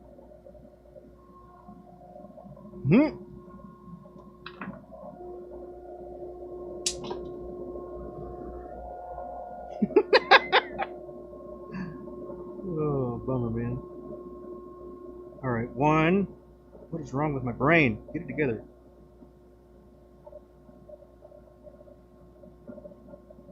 Okay.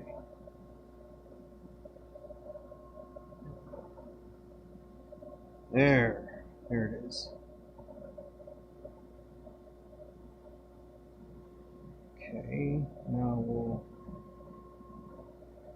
bump that out.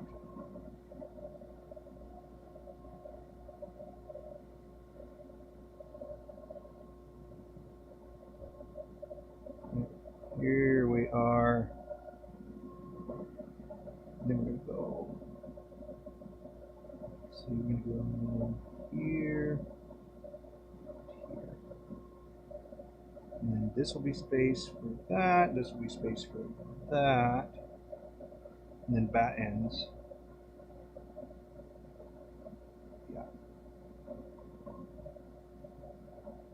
So from there, it's another like here and there.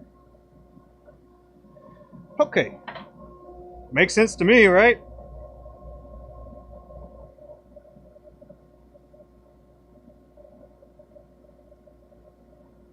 Okay. That's really all I need right there. From here. Sweet. Alright, here we go. Large beating tool here.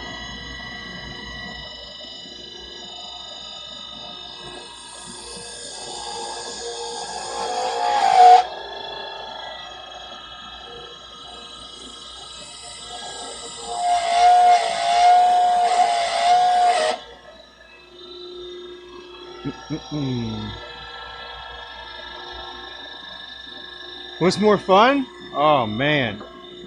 You know, I do enjoy cutting the grass. I enjoy that.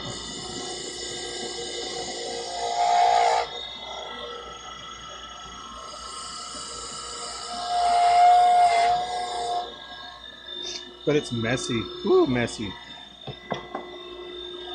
Also, when I when I bought a lawnmower, I bought a push mower, and it's a Honda, but they the clipping shoots out the back, or it's a mulcher. So I thought I was getting like a lawnmower that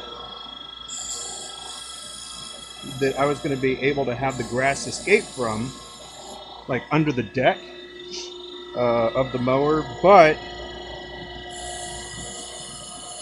it blasts out the back right at you because it's a mulcher. So, whoops. Decisions were made.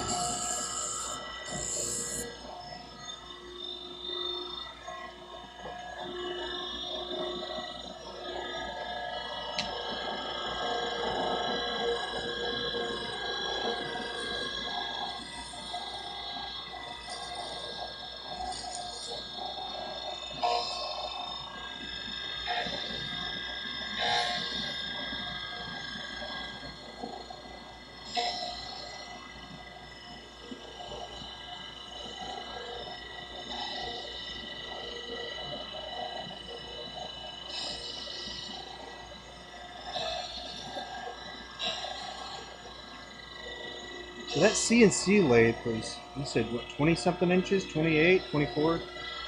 What did, let's see. What did Jeremy say?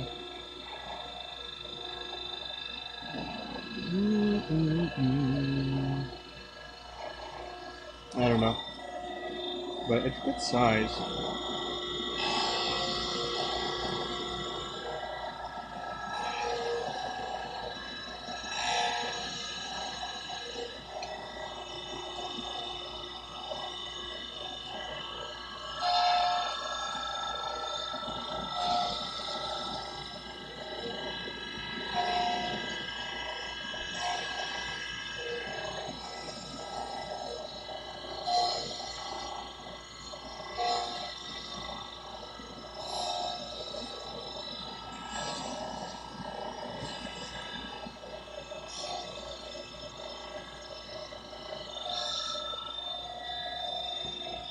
Okay.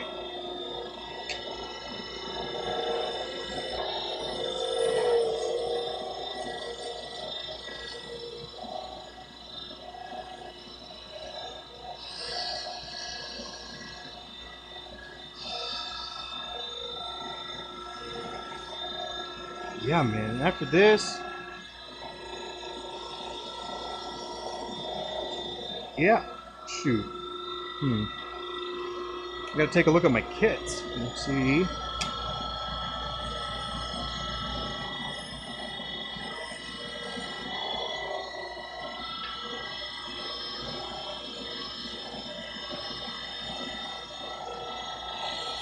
I think I've got a couple kits that I was going to try out.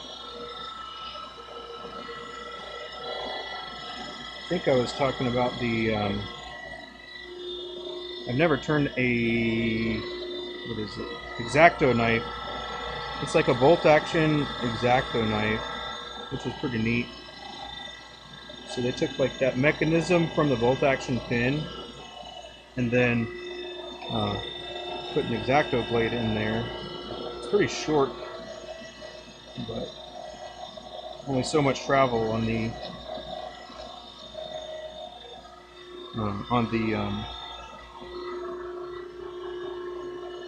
bolt action part.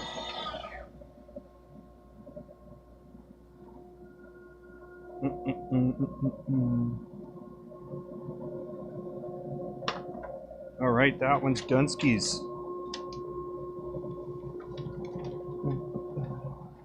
Well, for my part.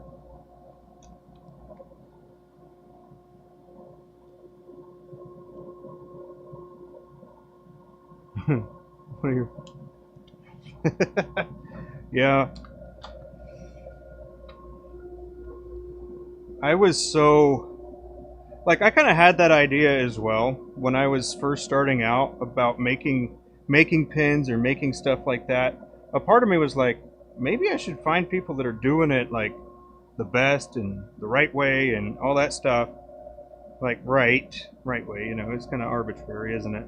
But when you see all the pieces like come together and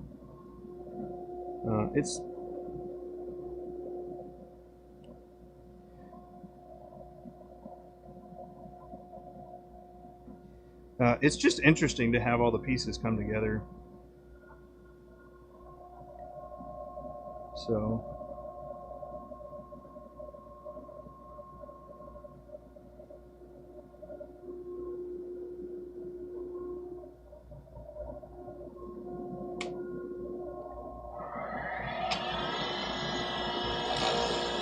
but it's pretty easy once you figure it out, you know, as with everything, right?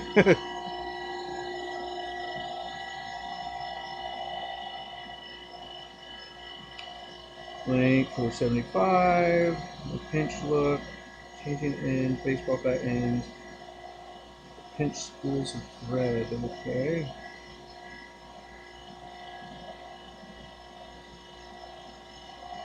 All right.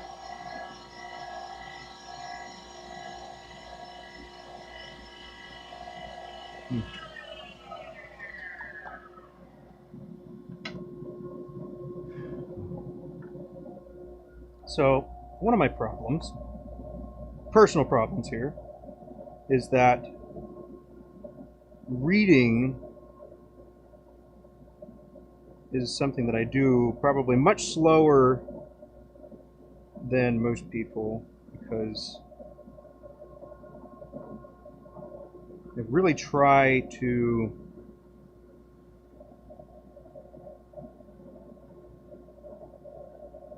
make sure I know I can get a visual representation in my head of what it is I'm going for. And then some people are able to follow directions pretty well, but it usually takes me a little bit longer.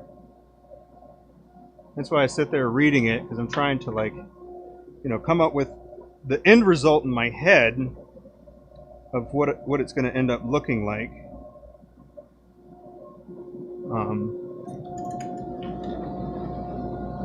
Yeah. Kind of beginning with the end in mind, huh? But yeah, when I like read books, that's why I listen to books more often, because, well, I'm here turning, and I could be listening to a book, but it just is something that I kind of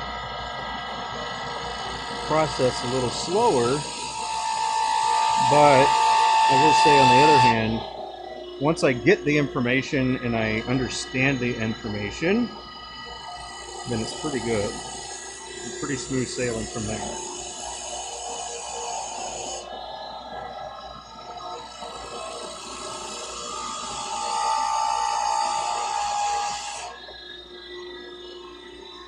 Okay.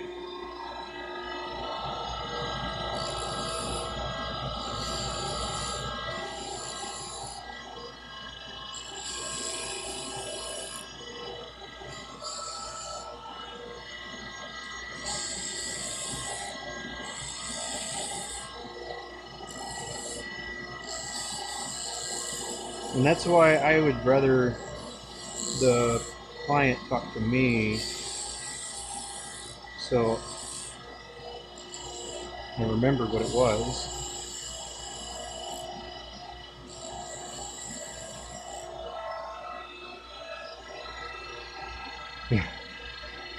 You got grades?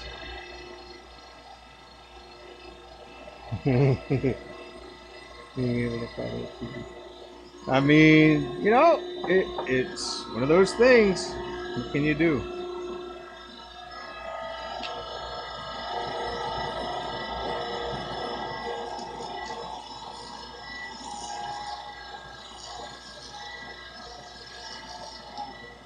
I think in one of my classes I was probably pity passed.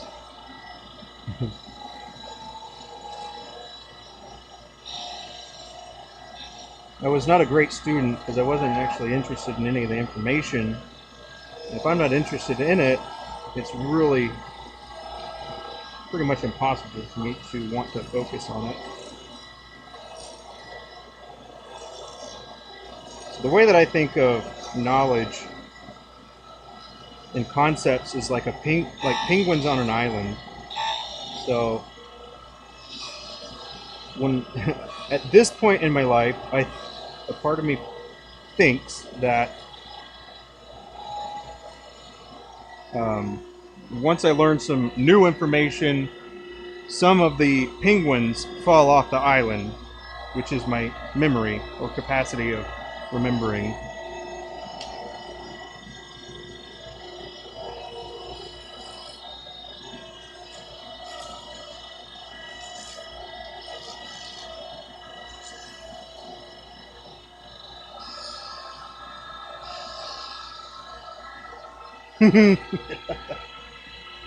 Everyone got run off over the solar stuff.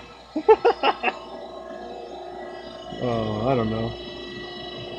I mean, all those things are like solar can be good, and once they get it like running, how it's ideally going to be running, but it's not there yet, and so it's one of those things where people don't necessarily want to participate in that experiment in some ways, because if you don't think solar is a good avenue, I find it hard to be willing to, you know, aim for it, I guess.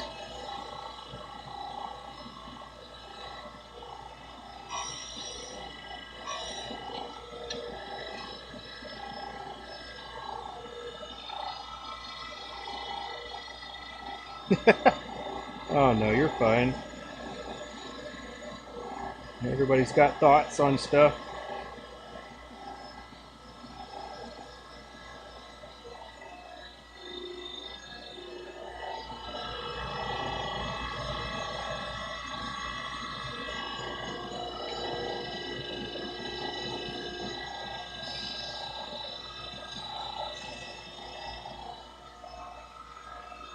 There we go.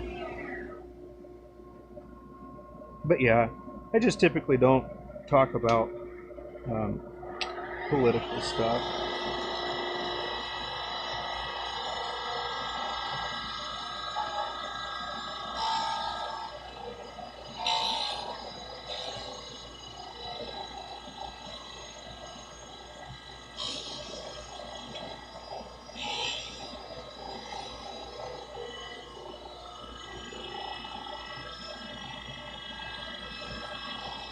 but I'll analyze whatever it is. You know, you just kind of analyze the information and determine if it's like relevant for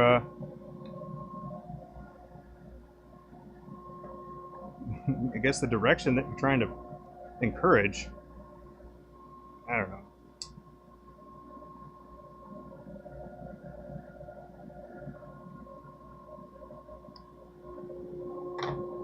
There we go.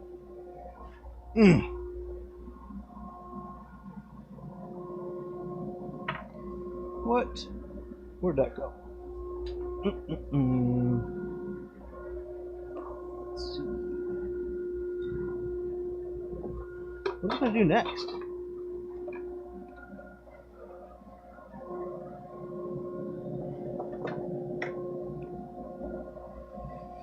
Okay, well, you look like you're still okay. Excuse me.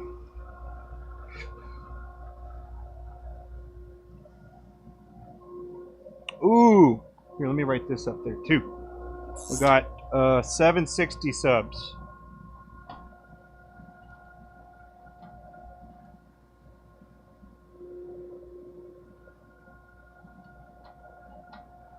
$760 subs. I think the next milestone for the subscriber count is 1,000. And, you know, if I happen to get there, it is what it is. If I don't, that's also is what it is.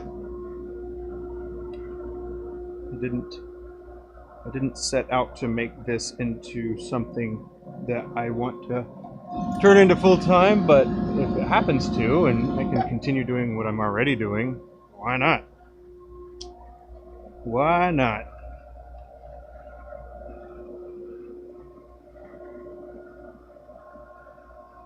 I gotta ask, do you like watching like the same thing happening? For example, when I'm in production mode for the diamond painting pins, I know you've been there, but do you like watching? You like watching that, or listening to what it is I'm ranting about? Or because Abby used to tell me that nobody's gonna want to watch you turn. It's like, what? I watch a lot of turning, so I enjoy it. But, you know.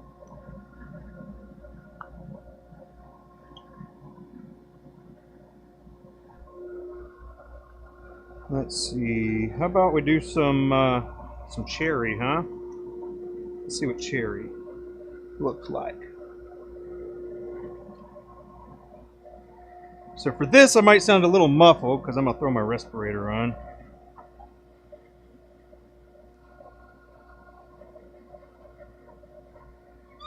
Because wood does not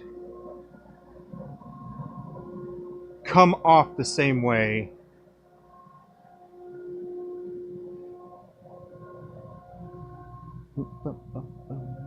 Where are you? There you are.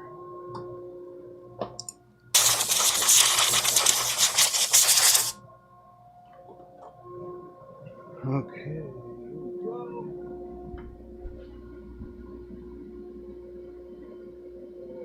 Alrighty. Been here about the time you became a YouTube star? I ain't quite there yet. Definitely not a YouTube star, but you know, it is interesting seeing like the different takes on stuff that people have. Alright, what are we going to use? What are we going to use? Here we go. I can see that this side is a little bit... I'm going to need to cut off more on that side than the other.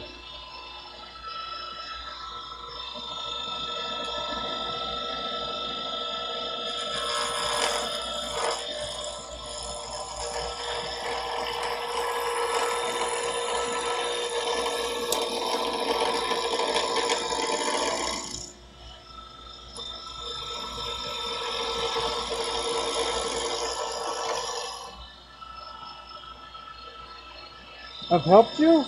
How'd I help you?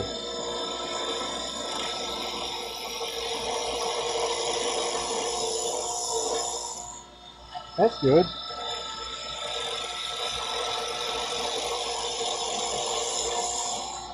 Let's see. That is almost good here.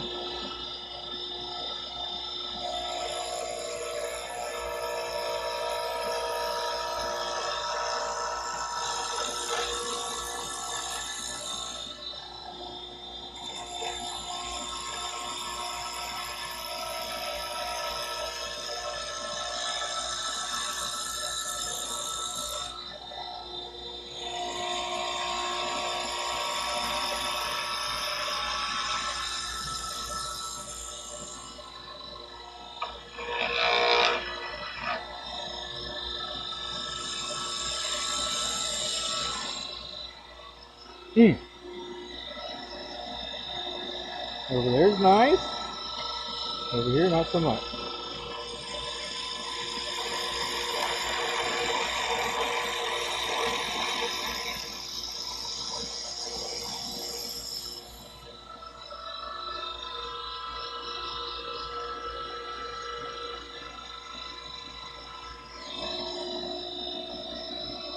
Alright.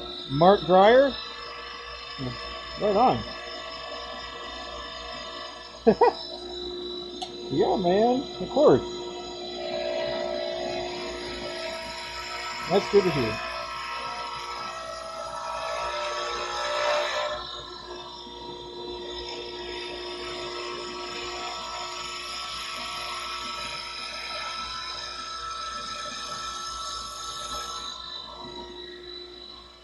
No, let's see what we're looking at here. Oh, okay, there's still a spot right there. Dude. Leveling up my skew game. Just a little bit though, not a lot. This might be the extent of it.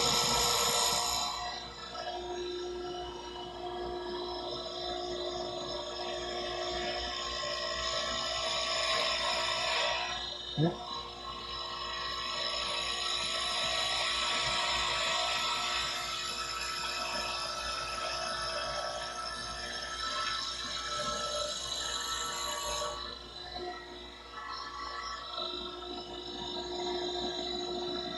But sweet, that's what I'm here for. You know what would be cool?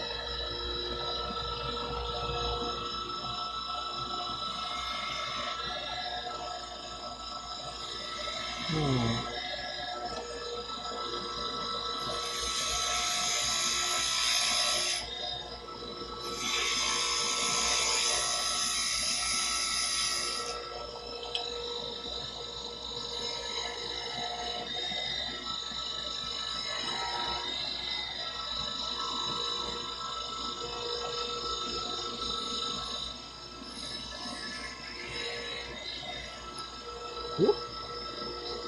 Easy there. Where do I go here?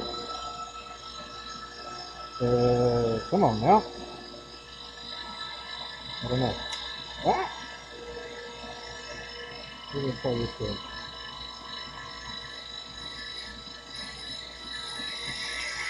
Ah, there we go.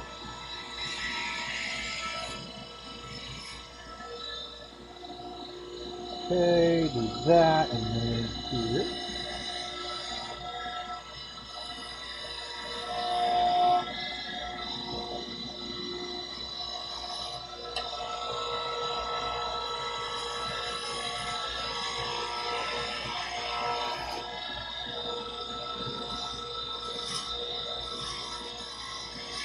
Oh, get a little spin here. That.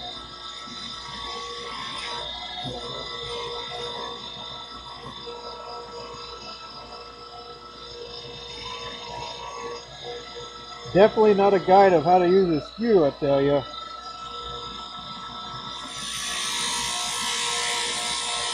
But we're getting some practice in.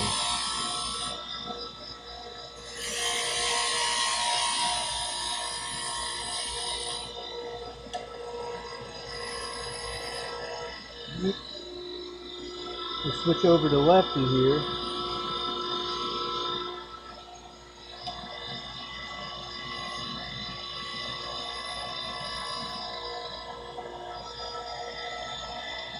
think for this, I'm going to go just deeper a little bit. Yeah. I'm going to use that point. I'm not going to get back off here. Repeat.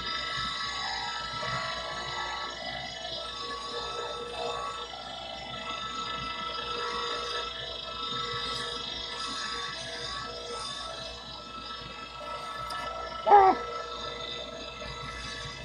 Using such a small point. Ah! Yeah, keep touching it.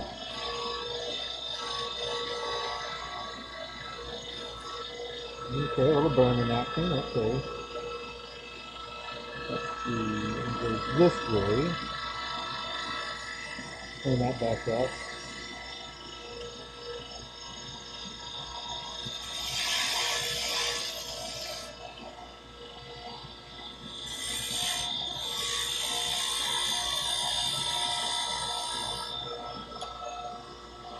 Okay, let's see if we're going to do two.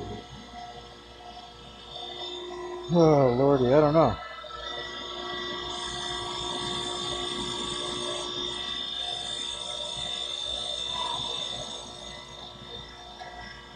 Okay, we'll roll with that. Oops.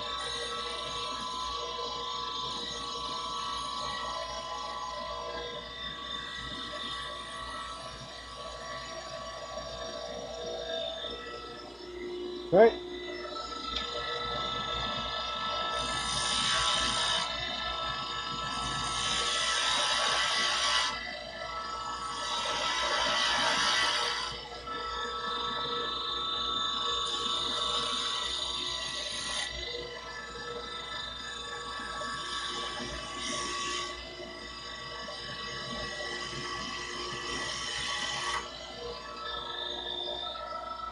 Good man.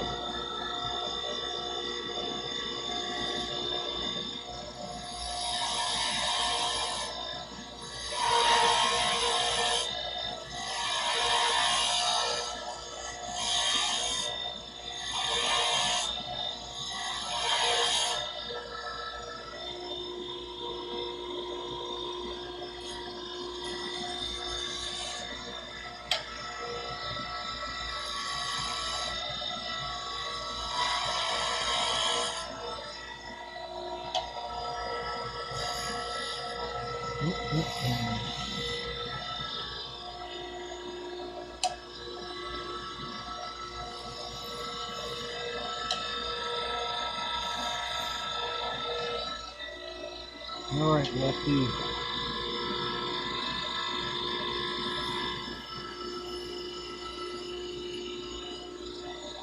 All right, gotta be careful. I don't want to mess it up at this point. We'll mess this part up at least.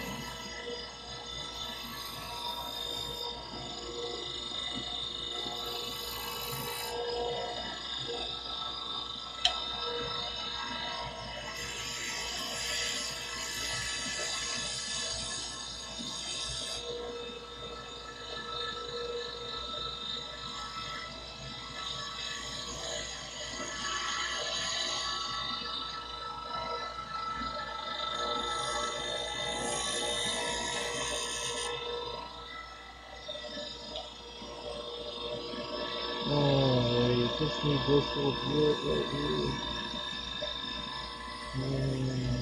Huh. Tool's a little far away now. Started out much larger.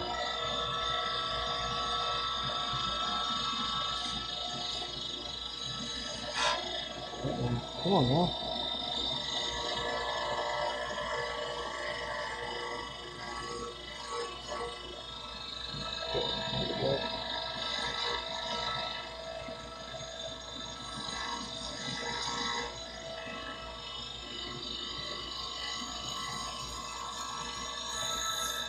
This is also why I like carbide a little bit better, because I'm more practiced with it. Everybody wants to stick with what they're good at, right?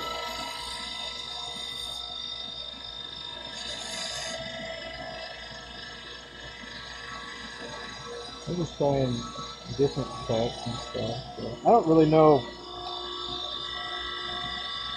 if what I'm doing is like the optimal way to do whatever. So,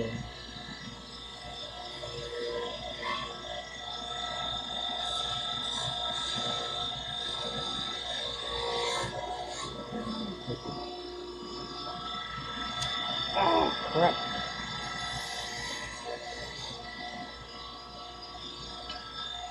Okay, most of these. Yeah. Well, just a little bit more right there.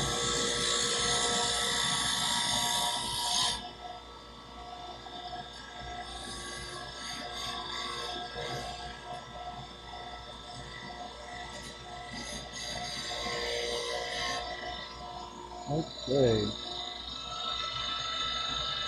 Symmetry is much harder.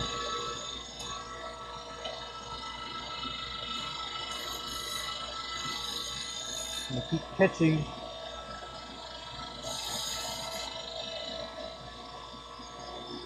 Okay. Let's see what we're looking like here. Oh, look at that nice gouge right there and right there. Dang it. And then this right here. Ugh. Alright. We're getting there though.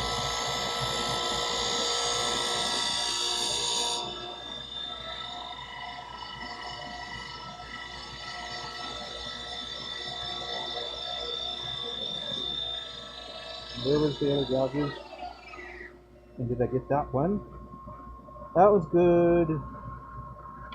Need to smooth that and that.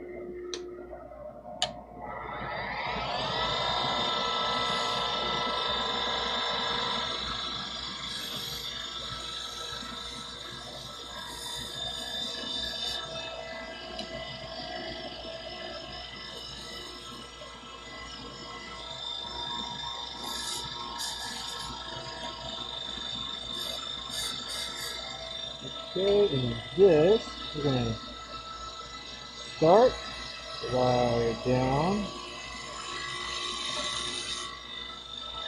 again. Okay. Oh, lordy, where'd that come from?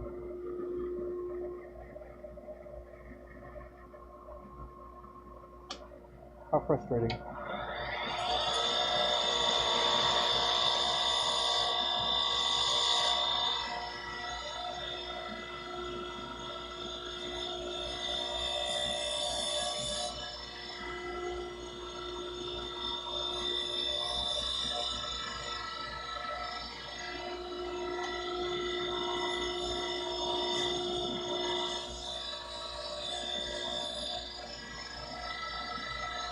We're doing pretty bad.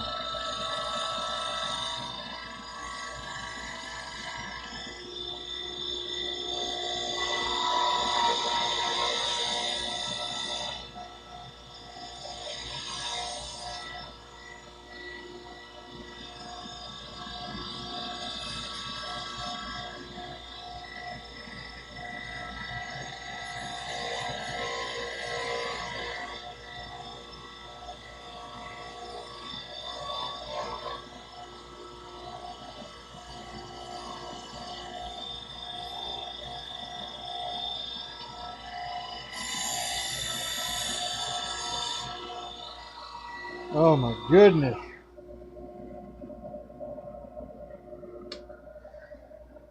Hey Vibra, how are you doing? Hadn't seen you here before. He said, wow. I was probably like, wow, you were bad with the spew. Right?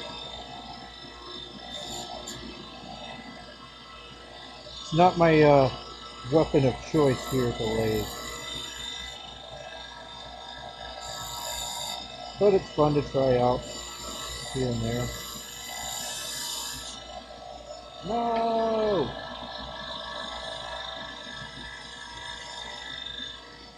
Alright.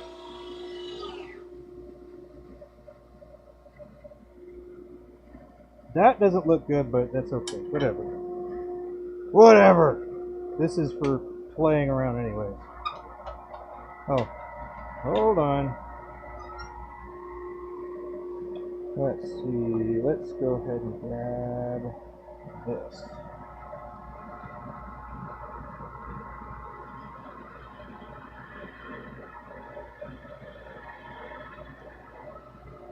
Okay. Yowza! Why would I grab it by the spot that just built up a lot of friction? Dang it, John! You dummy! Alright, we're going to start with 240, and I have quite a bit of 240 here.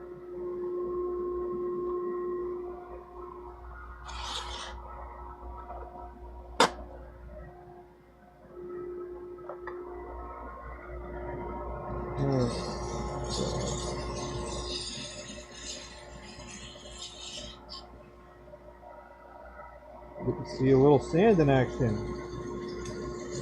You're not going to want to miss this. I don't sand very often. Woo.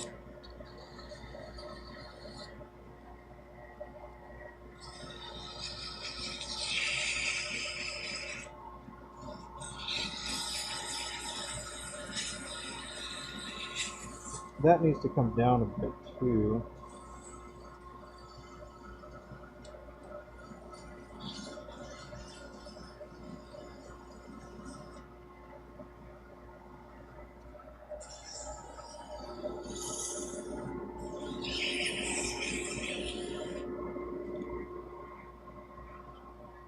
Fold.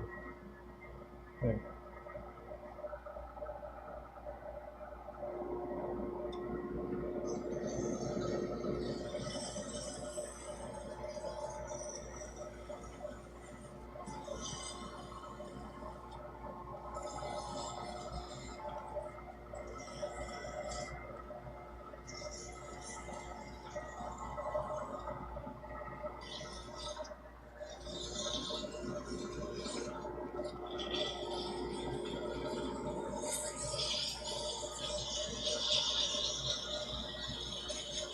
Don't worry, this is not single-use sandpaper.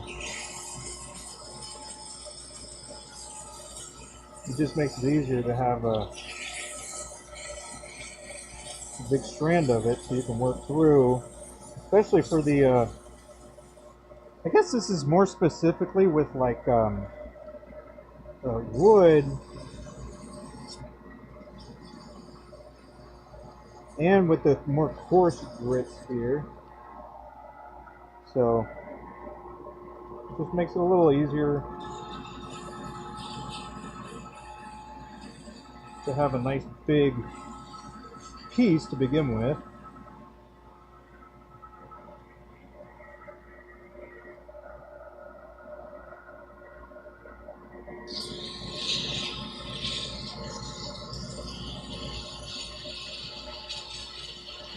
And I don't usually sand wood or sand period, but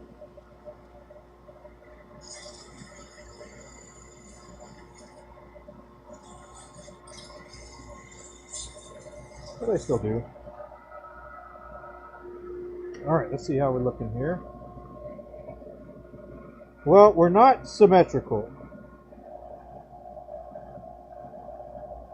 We ain't gonna go back on it though. We're just gonna deal with it.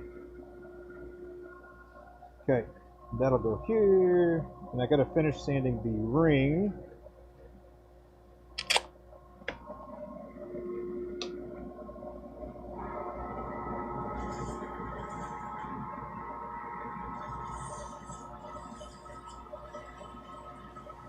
And I was just cleaning up the other details a little bit, but I don't really need to focus on that right this second. I need to focus on the ring. Hit the other stuff after I carve it.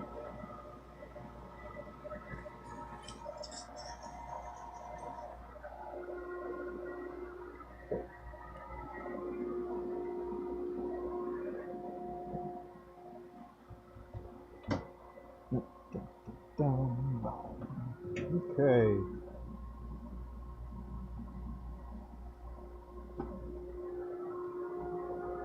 Alright, get some paper towel here. Alright, gonna use triple E and some mylins here. Whoop, whoop, whoop. Well, despite it being a little asymmetrical,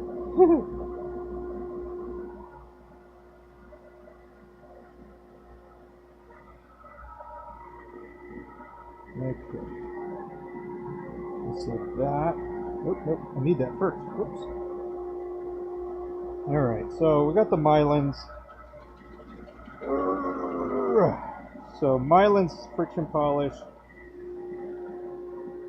What we're going to try and do is get this almost done. I need to do something over here right quick. Break it free a little bit.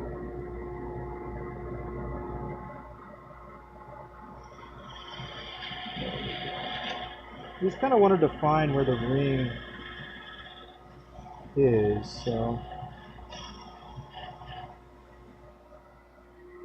that's why I do that. And I didn't touch the ring itself, so we're good.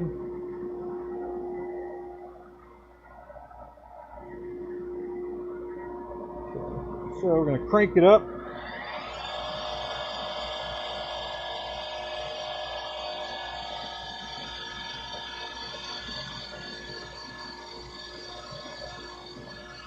Yeah.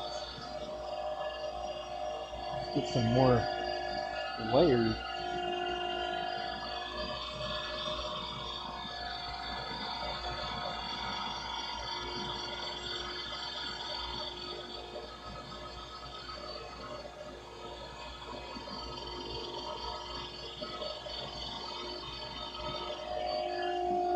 Alright, we'll do one more here, I reckon.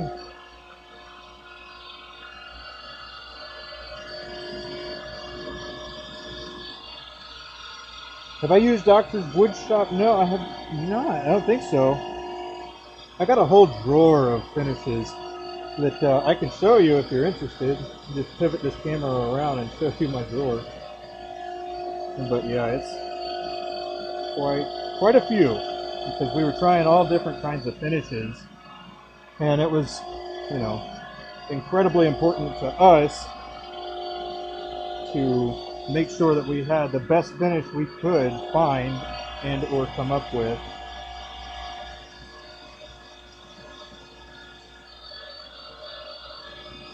But that one doesn't sound familiar. Oh.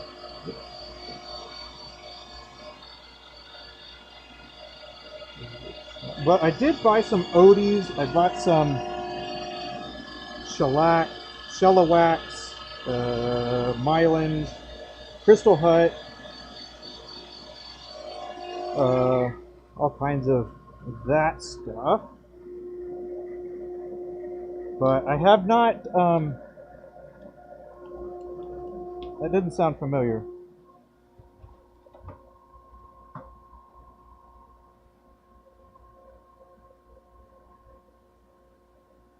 No. Okay, here we go.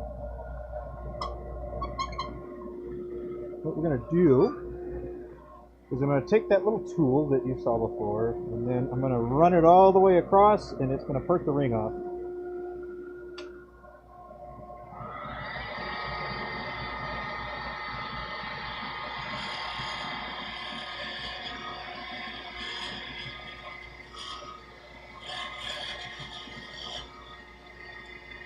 It looks like it wants to start a fire.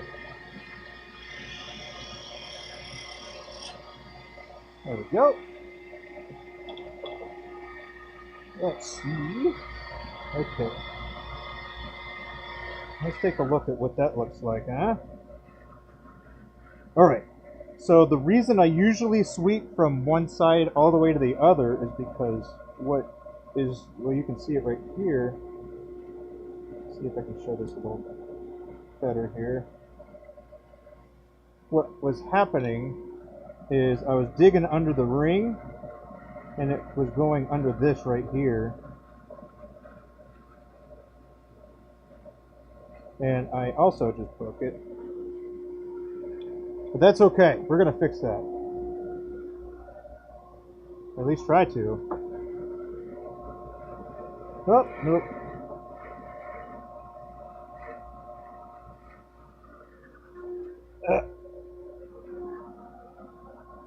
Well,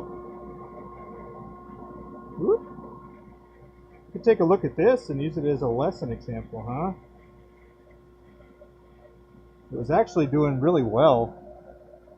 Not like a huge lip on it or anything. But what we're going to try to do is put it back together. Yeah. So I'm going to smooth that out while I got this off, huh? Adult fidget spinner? Yeah, if it stayed on, it broke off. Okay.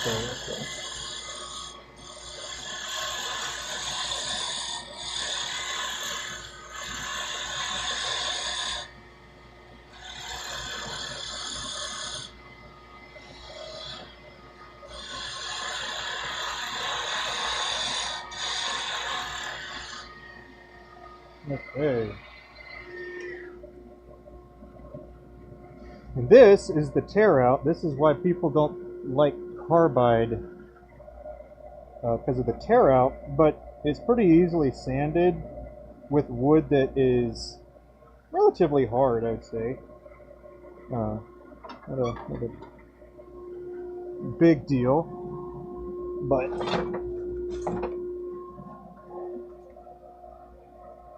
kind of got to pick and choose what's most important to you when it comes to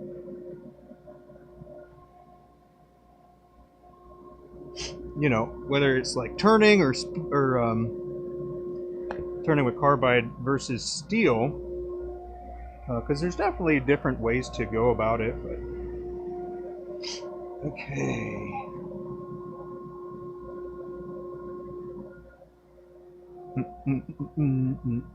Okay, we're gonna try some of this stuff right on.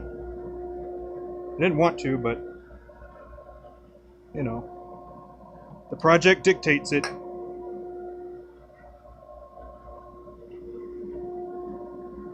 So we can find the orientation and its final position.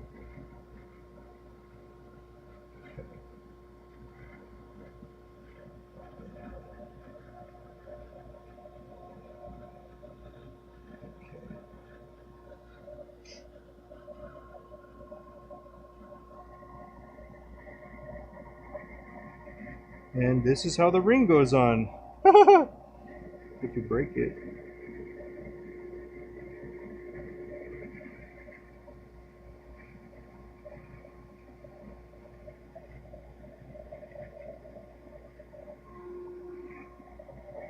Okay,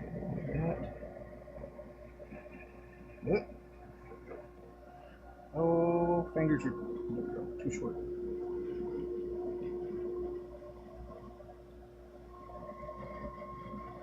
Okay, so I think this is how I'm going to do this.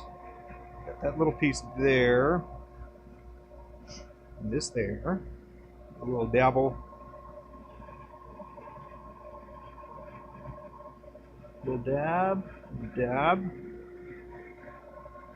and then put this guy pop it on.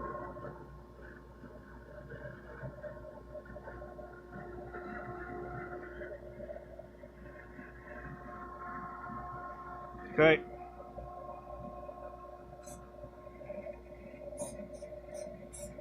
Be wet. There you go.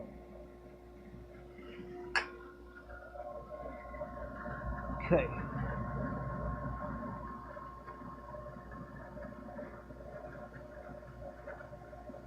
Still see the crack, but whatever. This is just for funsies anyways. But there is a way to fix it.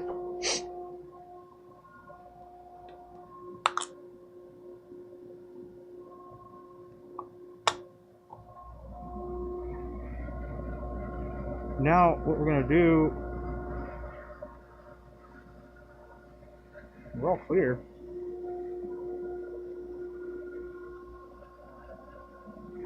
You might be wondering, well, why didn't you just sand it while it wasn't on there? And that's because I anticipated that I would have to sand CA off. But being as clean as I was with the glue, it didn't actually happen that way. But I made it a little bit more. Made it have a little bit more space there.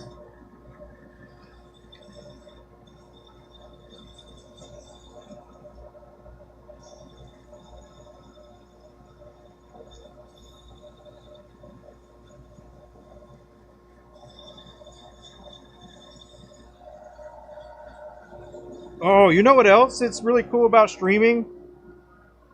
Or at least for me, is that I just sit here and I can talk about whatever comes to my head, and there's a lot of stuff that does. So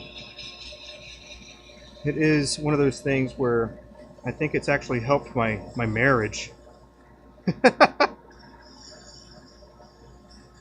which is pretty interesting. Because I used to tell Abby all my ideas and stuff, but she doesn't like it. She didn't like it.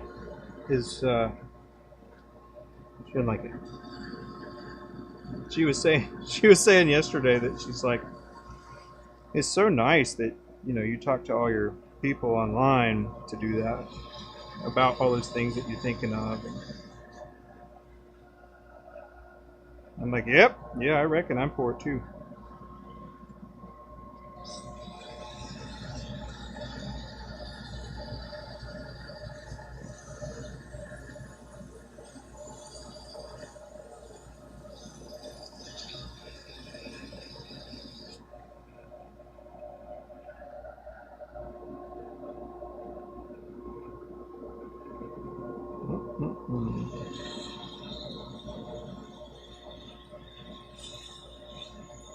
Which is kind of funny, I think, at least. For whatever reason, this is not shaping this like I want it to.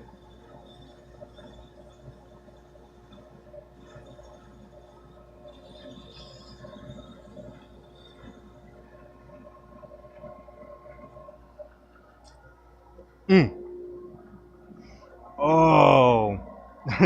So I made another cool thing. I made another pretty interesting thing for my mom. I saw, I think it was I don't remember who it was, somebody. I saw them and they made a pretzel, like a pretzel shape, and I wanted to do that as well. And so I made a pretzel in the middle of an African black blank, and then I turned the rest of it into a diamond painting pen. I think we are good enough sandpapered. Let's go ahead and conclude this project, huh?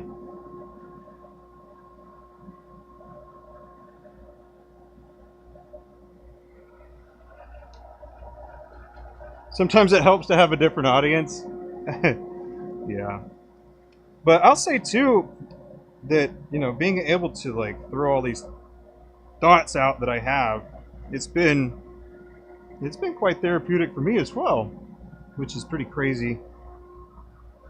Not something that I thought would be a part of that when I started, but not disappointed about it.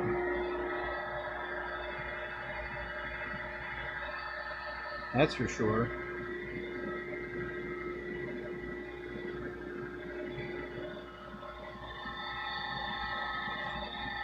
Whoops. Oh, you know what? I actually have something else for this. Haha!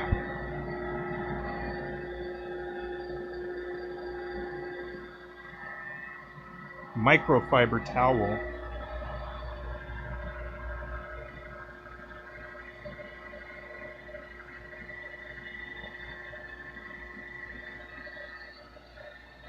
But yeah, it does help to have a different audience. Although for sure, I was reluctant, a little bit reluctant to share some of the stuff that I have like figured out over time, because it's like I don't want to fuel my competition was my mindset at that point.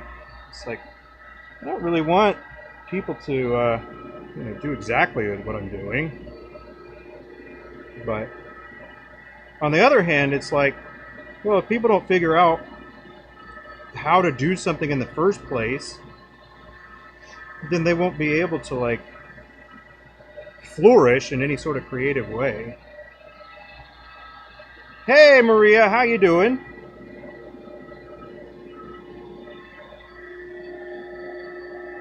Welcome to Maverick Workshop. My name is John, and I am happy to see you. Are you a turner, like diamond painting pins, or you just saw that? Well, I don't know. I was going to say something clever, but it could have been that. So.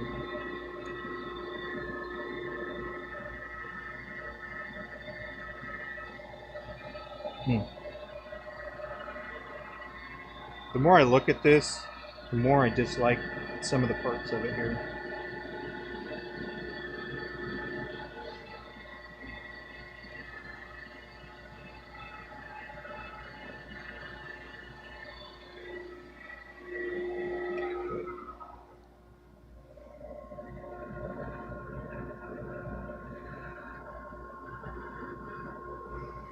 Okay, we're looking pretty good, man. Even though it broke, whatever. It's not that big of a deal, right? I don't know. Should I even bother trying to sand under it? You can't tilt it enough to actually see. I don't think I'm gonna. Just hold what we got, Airborne.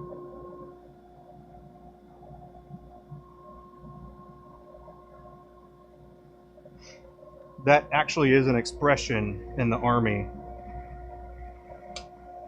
for Army Airborne School. Hold what you got, Airborne. And it has to do with when you're jumping out of the plane. Well, it actually has to do when you're under canopy. Under canopy, when you have a parachute over your head, then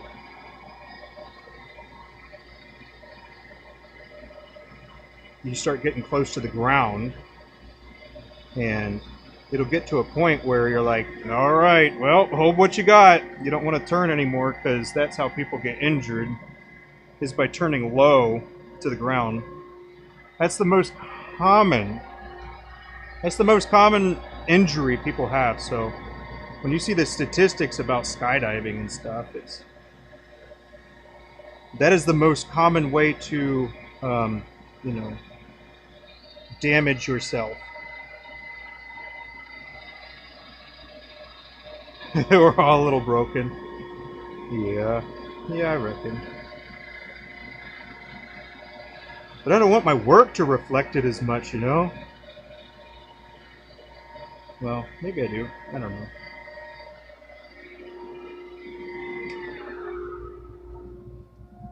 Alright, well, pretty good. I'm gonna try something that I probably shouldn't. Should I? I kind of want to. Now it's for science. Okay, y'all. Here we go. I'm gonna stick this around that, and then just gonna try and smooth out the bottom of this here. Very tedious process. So what I did is I took the sandpaper, slid it under my ring, and all I'm doing is rotating the ring, giving a little bit of pressure on my thumb where the sandpaper is. So it'll make it a little less shiny because of my fingers touching it, but it'll make it go back and forth a little smoother, I think. At least hopefully. Maybe it would have just been a little bit of a wasted time.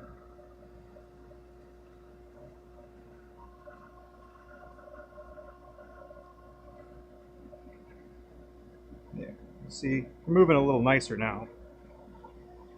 Okay.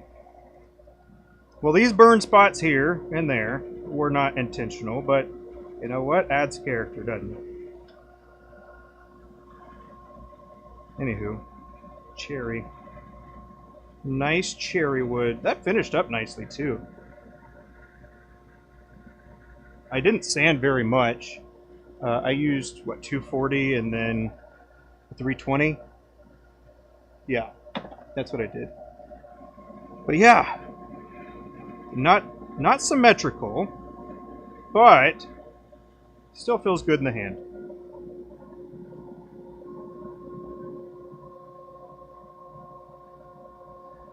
You know how I feel about the projects? Yeah, some of them do end up in the burn pile. Well, so to speak. So to speak. Those are like little trophies.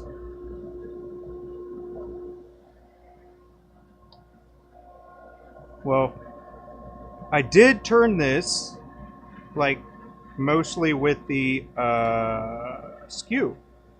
So I didn't think I would have been able to. Well, it's not that it's great, right? But it went better than I anticipated. So I am grateful for that. As long as I don't break it trying to get it off. There we go. There we go. That's neat. You can see the crack. There you go. You can kind of see it at the top there. Let's see. There it is. Let me get a pointer. So there's the crack. Right there. And then there's the other crack. You might be able to see it a little better here. Ah! Right there. Maybe you can't see it very well. Whatever. That's all right. You saw it crack. It was broken. I put it back on because it was a minimal break. So I have never turned a wooden captive ring. So that was cool. Didn't know how it was going to go. But yeah, what are we going to do next? What are we going to do next? Now it's kind of like playtime almost. I only needed to do those customs. Yeah, I only needed to do those customs, and those are Dunskies.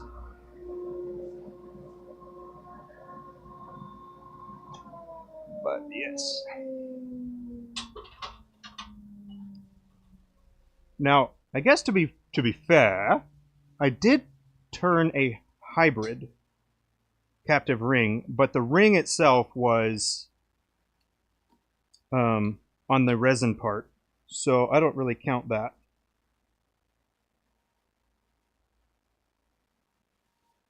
Clean it up right quick.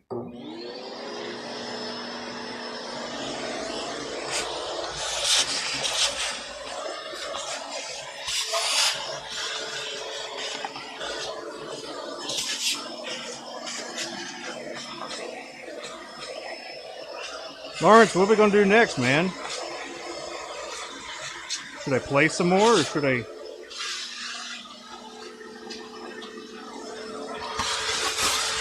Oh, that's what I was going to do. That's what it was. I have another thing that I was going to look at. Let's see if I had...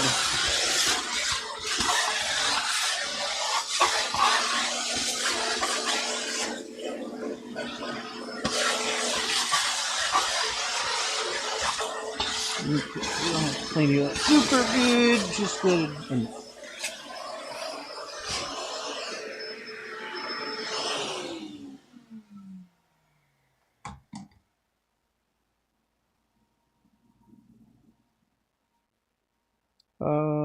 Let's see.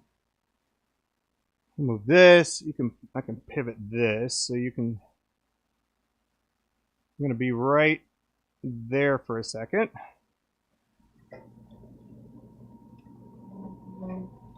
This is the AC. You're not supposed to put this on top of anything, but rules. Okay.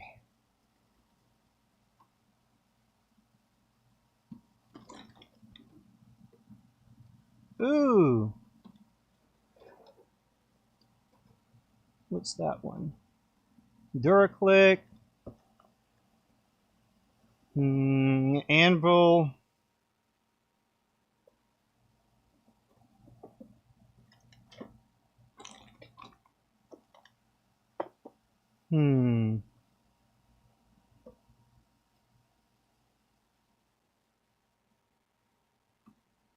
Huh.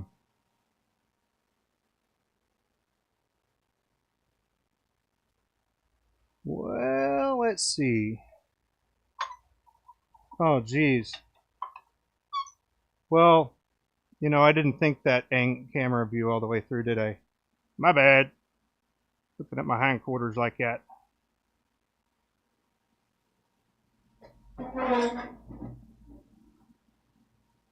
Okay.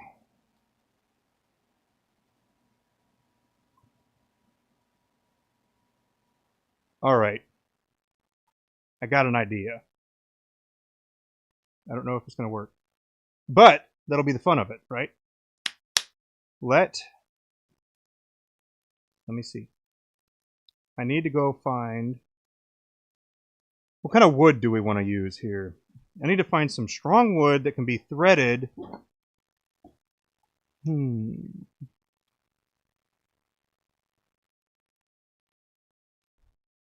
Let's make an impractical pen here.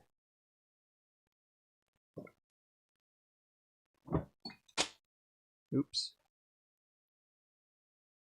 I am looking at my wood collection, trying to find some hard pieces. Aha, there we go. Let's do a custom design. Okay, here we go.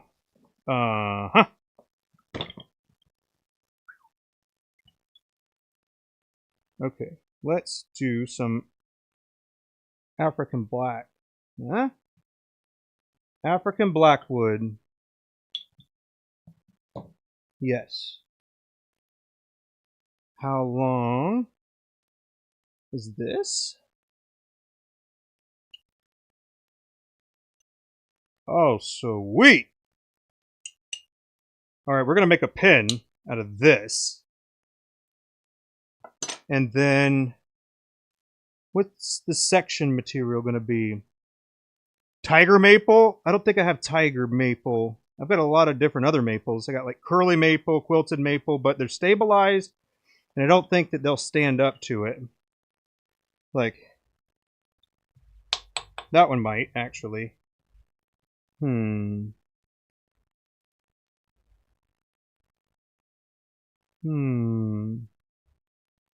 What about this maple? Will that work? Will that satisfy you?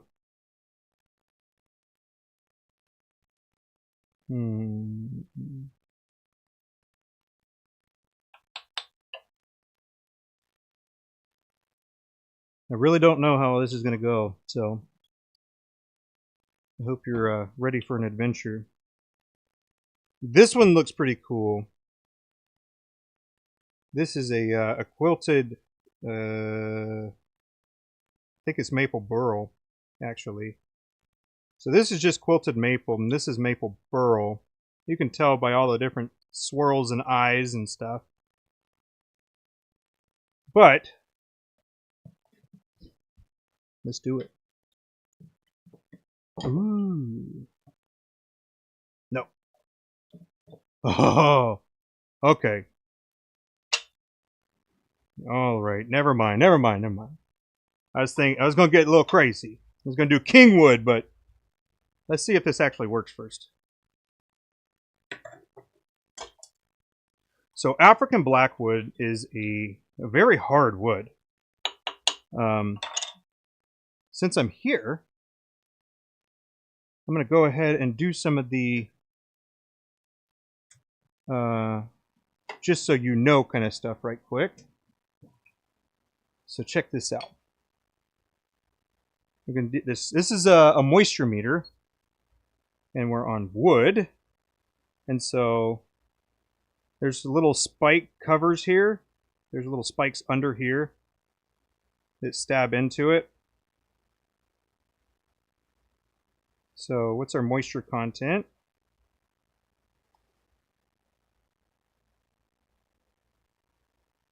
.5, okay, which I think is 7 is about normal for like wood that's just, you know, dried normally. So 8.5. Because we're in the south and it is a little more humid, that number can be a little higher. So the reason you don't want moisture is because it will make it so the wood absorbs it, right? Or you don't want it to absorb moisture. So you want it relatively stable at room temperature, because if it goes from a humid place or from a dry place to a humid place, then what's going to end up happening is that it's going to start absorbing water from the air, and that will make it so it can kind of move, right? We don't want it to move. It more commonly happens for wood that kind of starts off wet or more wet, like in the 20s plus. But this will be pretty neat, I think. So Lawrence, you're here for the show. This is no idea how this is going to go. So if it's a dud, I blame you.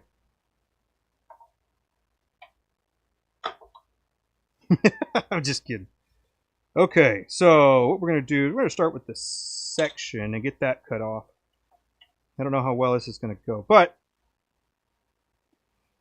we're going to do it. Yeah. And then African blackwood is pretty tough to sand, but it's hard. Trying to get all the lines out of it is a doozy. I'm going to use this side because I want the label to still be there.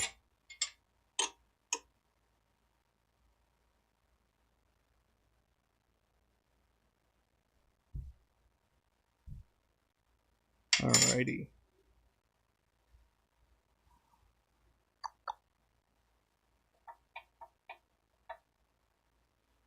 And then we're going to go for the gusto. Alright, let's see.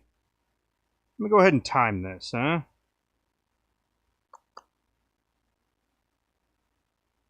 Ooh, what a banger.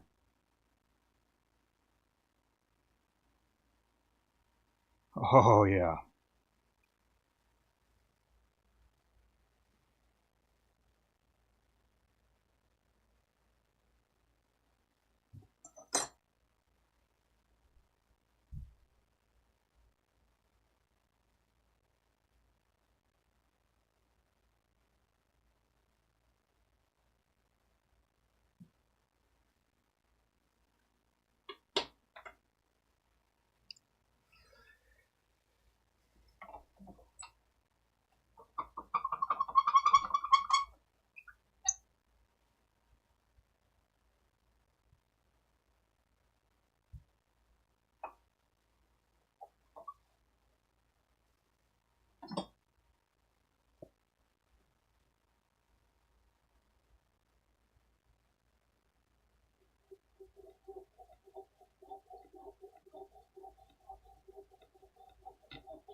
Jeez.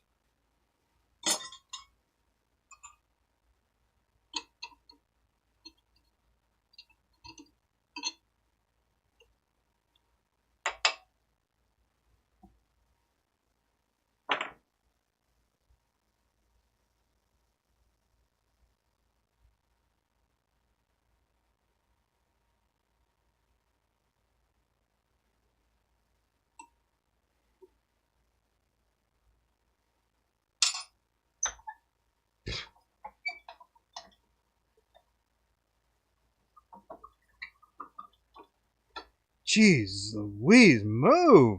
Golly.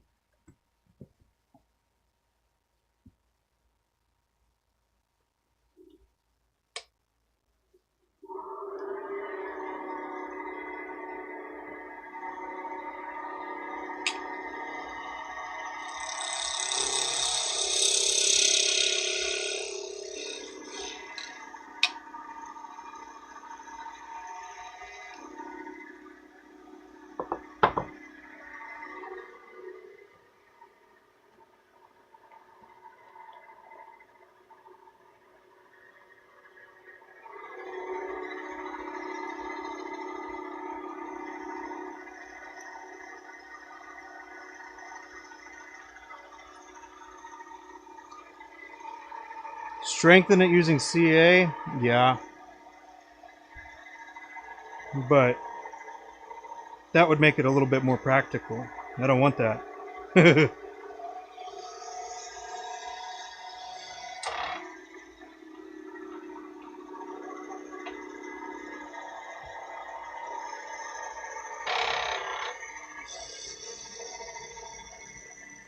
Mm.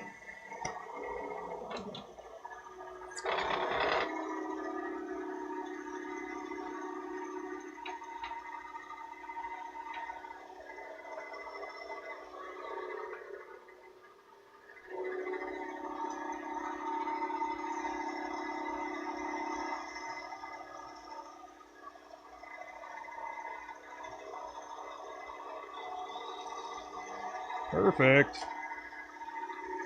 So what that tells me is that that expanded just a little bit. No biggie.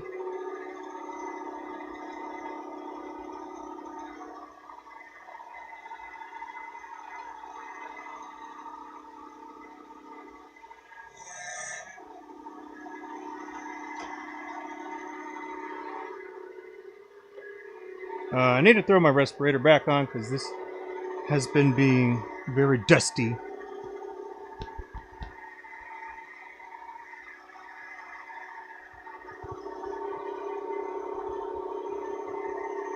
Hmm.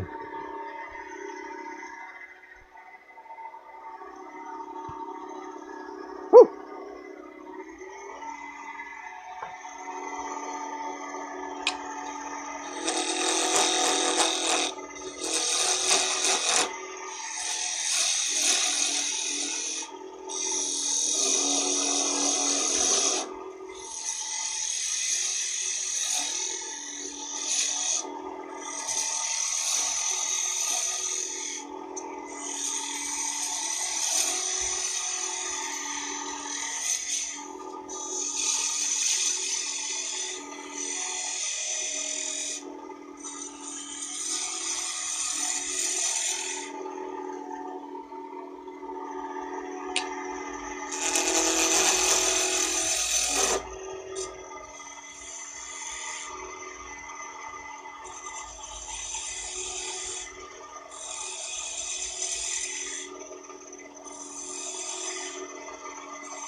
Solder an edge.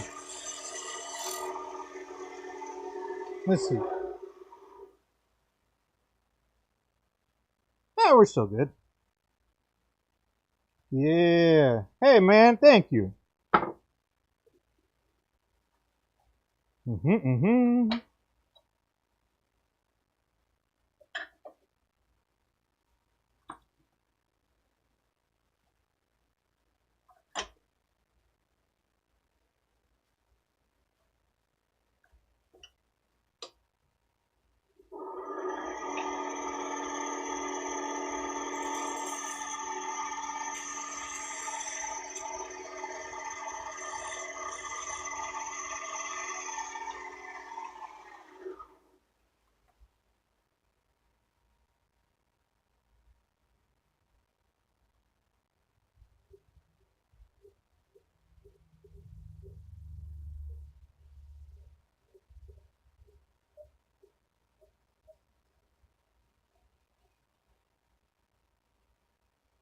Hey, so far so good. Come off. Uh-oh. Nope, that was it. Didn't want to come off, though.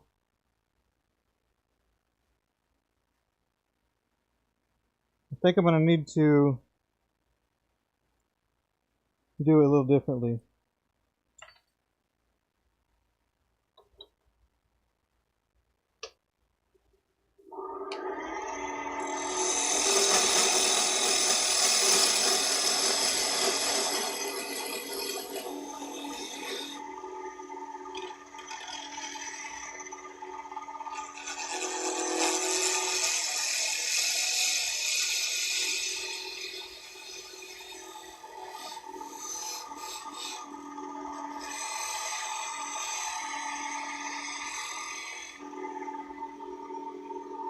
Yeah. I like them thumbs. Okay. Let's see. Now we have an even smaller section, which is okay. We'll just adjust. Way too big.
Okay, there we go. That's where we want to be.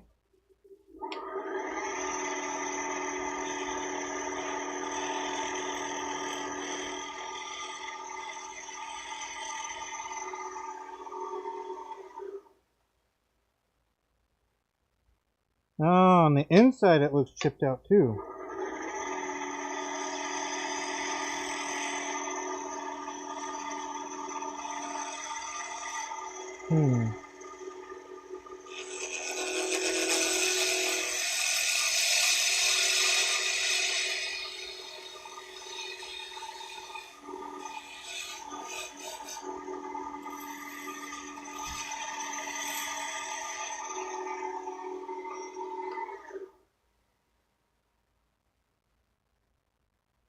Alright, we'll try this again.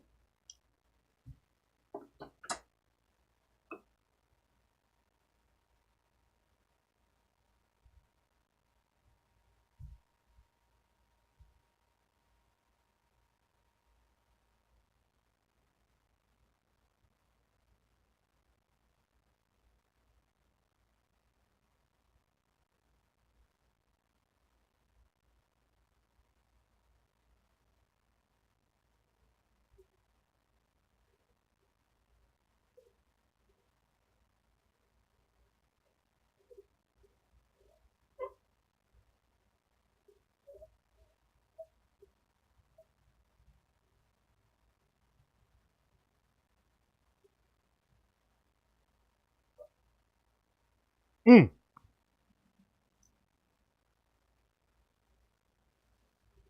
Well, that looks not good. But that is okay. We will continue.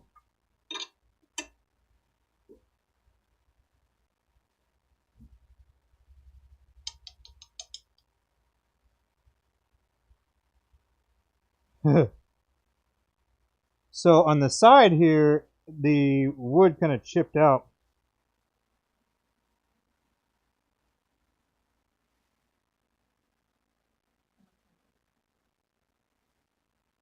That cool? What? How long do we wait for it order? Oh, I don't know. 30 minutes? Sure. Yeah. Okay.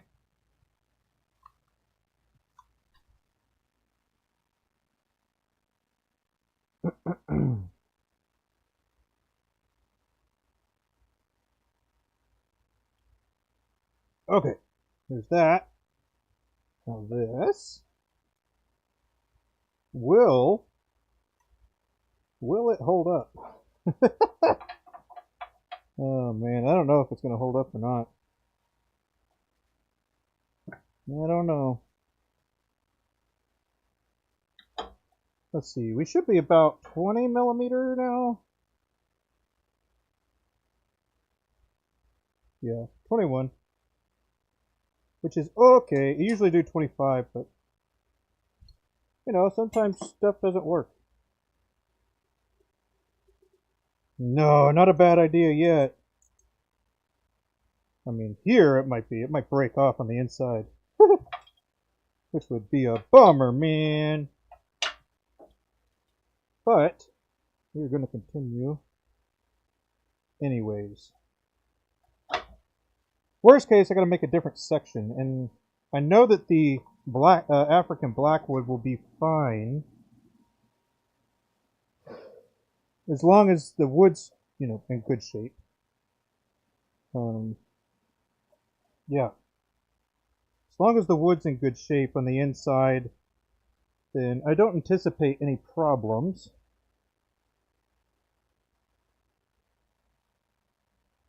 Okay.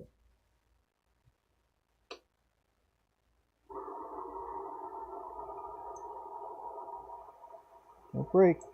I hear it settling.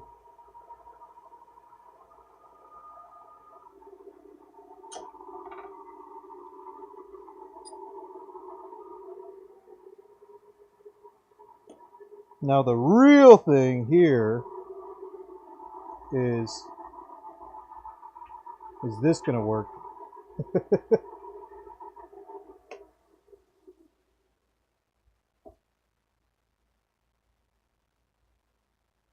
Oh, I'm moving.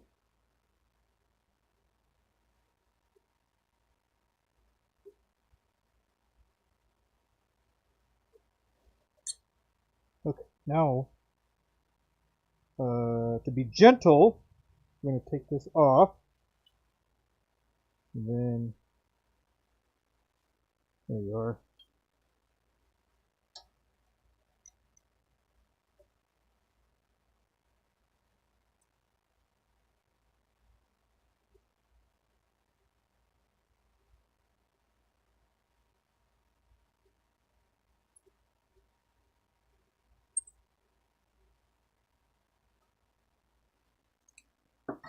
Okay.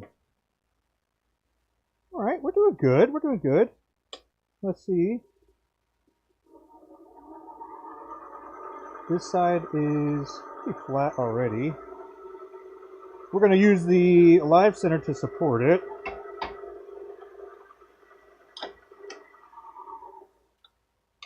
And then we're going to turn it down.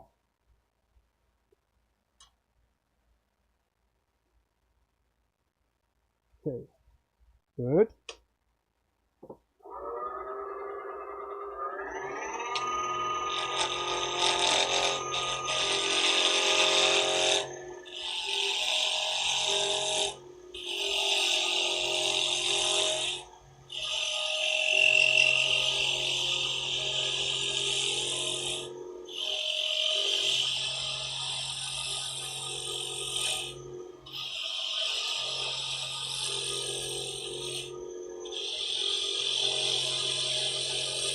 And I do believe this wood is stabilized.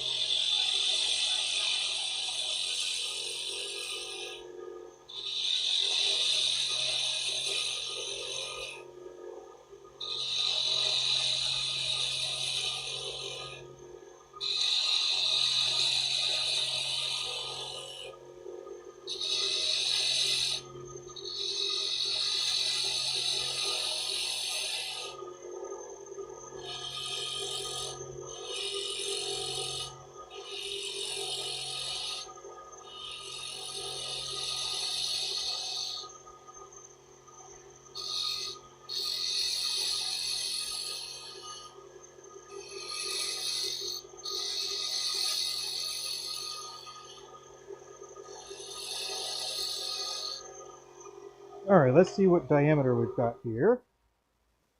Looking for about 12.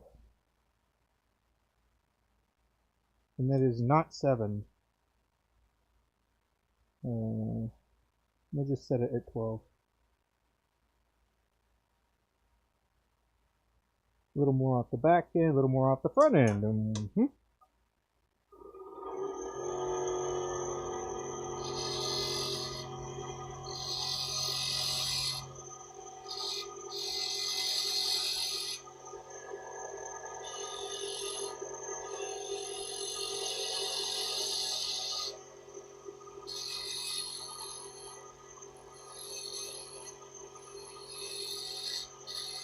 Nice and easy.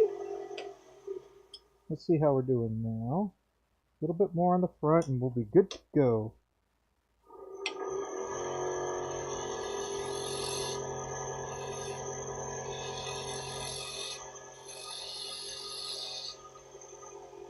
Okay.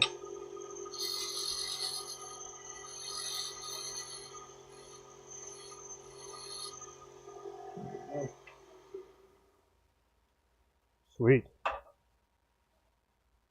Please unscrew. Unscrew normally and don't break. You're not doing it. Come on. Oh no. Well, I think it's gonna break. Oh.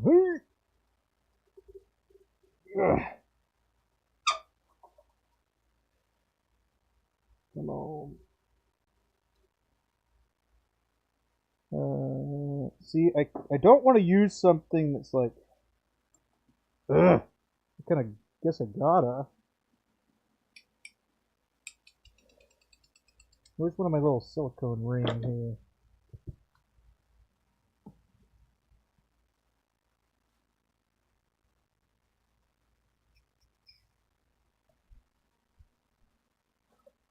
None? Don't have it. Oh, there's one.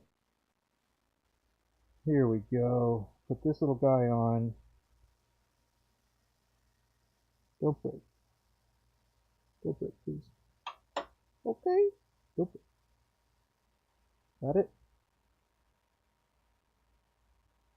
Nope. Maybe heard it a little bit. Anybody got ideas? Oh, never mind.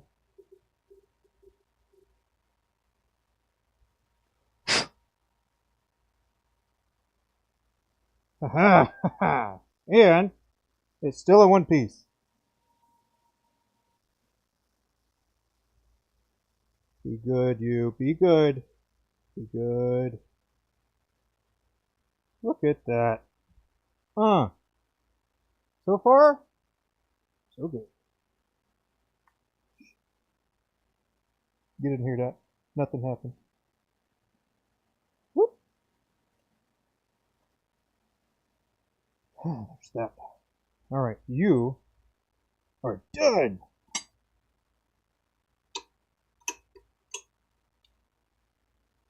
Now, for the other part.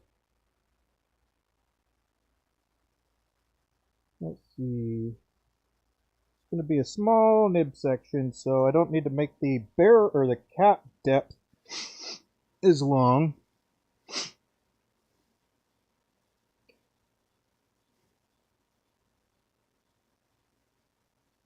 Yeah. We'll get to the cap last, actually. Yeah, we'll do the cap. We'll do the cap last. Yes.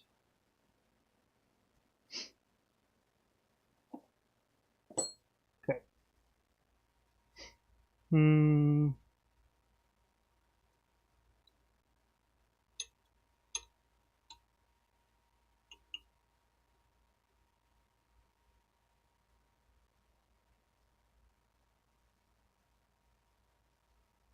Looking good. Get that snug. We'll measure right quick.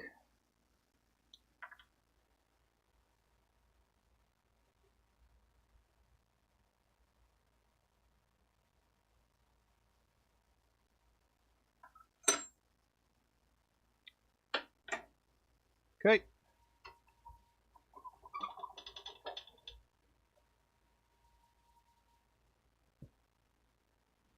Mask it up, buttercup.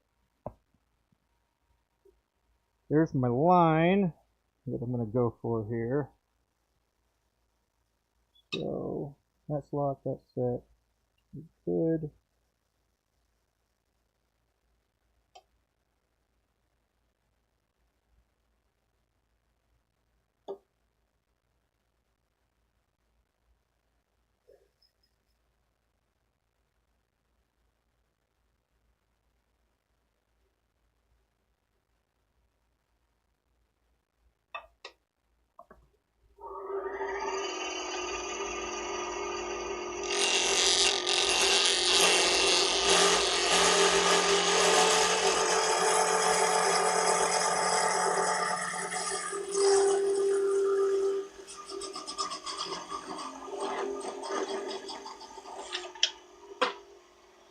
There we go, there's the cap.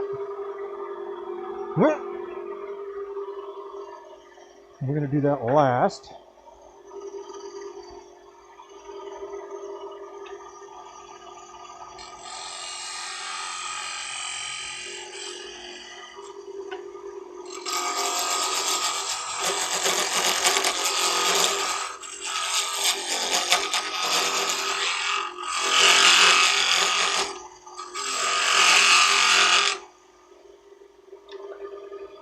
Okay, how are we looking? Good. Sweet. Wood's a mess, man. Wood is such a mess.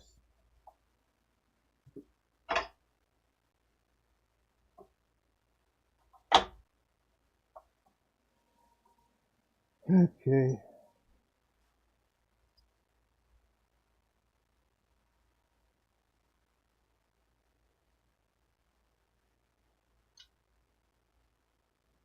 Did I face that nicely? This looks pretty good.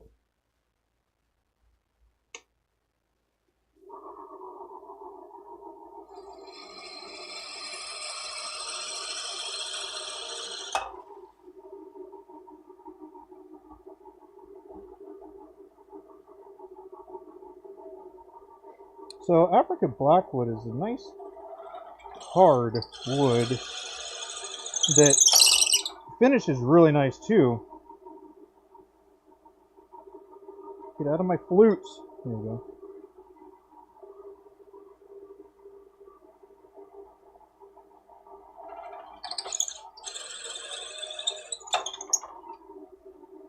And it feels like a little bit of an oily wood too, with how much it like cakes on to my drill bit.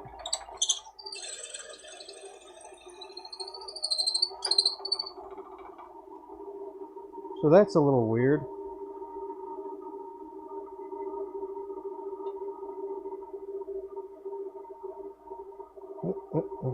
See that? It's like caked in on there. A little weird. There you go. There's a chunk.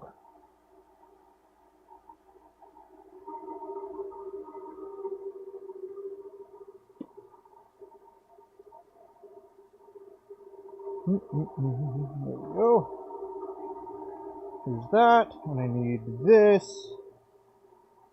Yeah, there you are.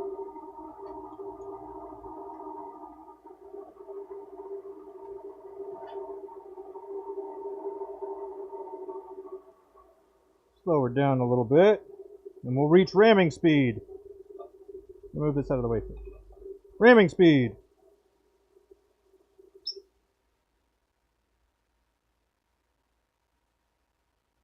Come on. Oh. I didn't want to go any further.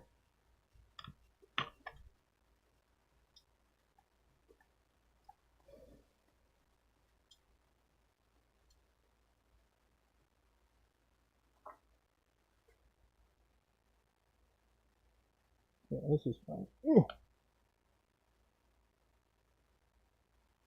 No.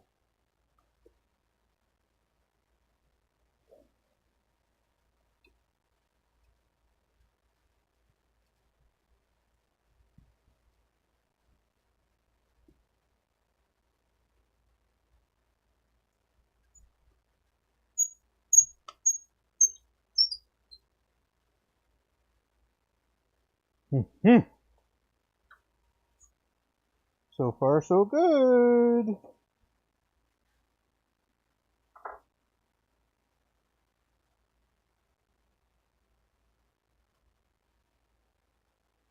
Sort of. Sort of. We had a little hiccup. Hopefully there's no more of those.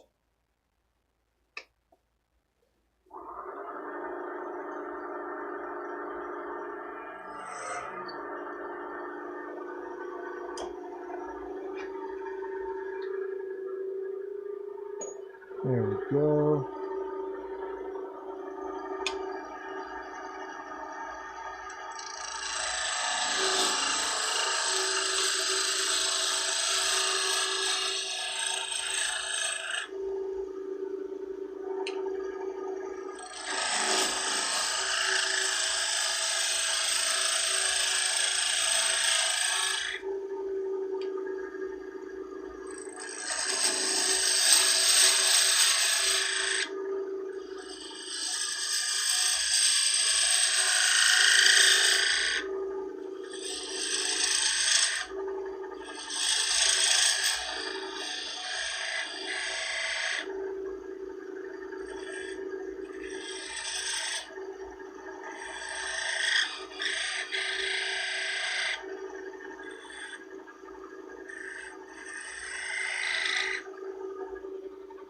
Okay.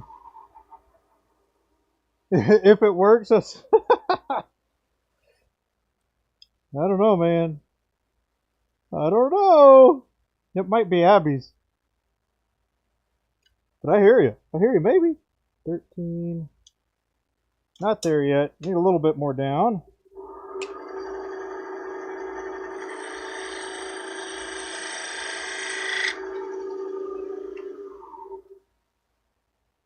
Alright, we're at 0.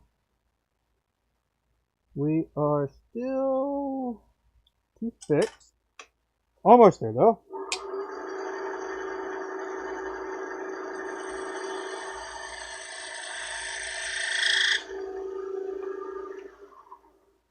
Hopefully that was it. What? 1290.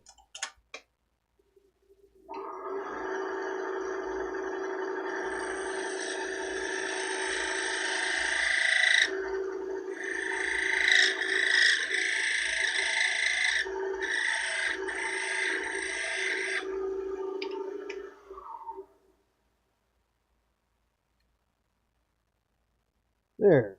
That's where we want to be. Get up.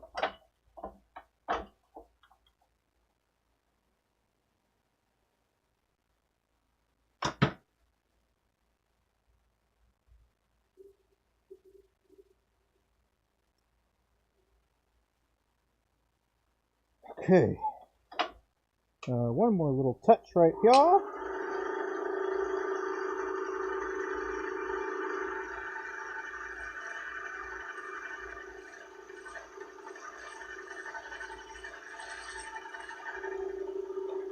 Okay. Uh-oh. Let's clear that out. So during the times where everybody was contained in their house over the last couple, 2, 3 years, a little ways back, did anybody else try to blow on stuff through their mask? I know I did.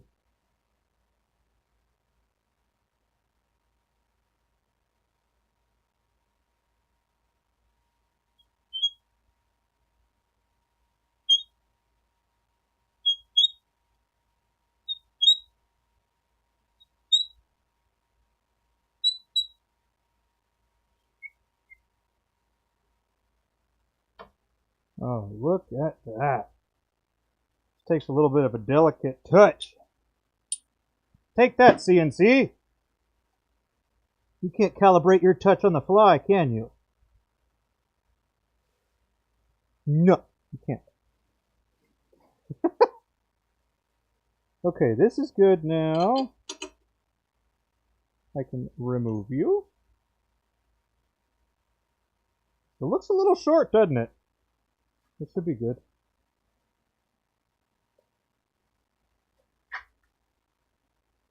There you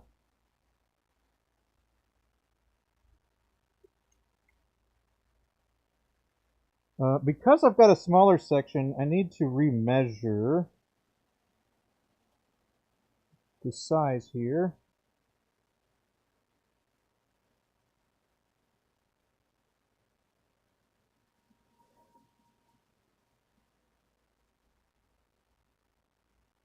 Oh. And we're going to go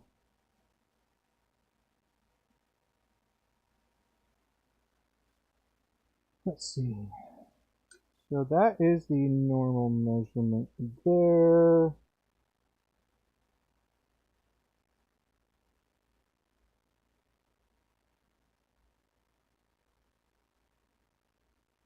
There we go.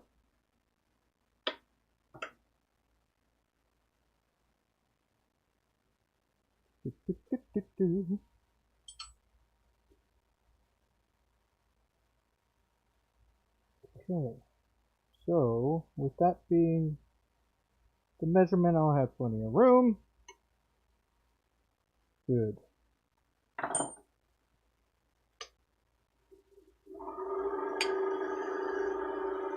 Come on, buddy, crank it up.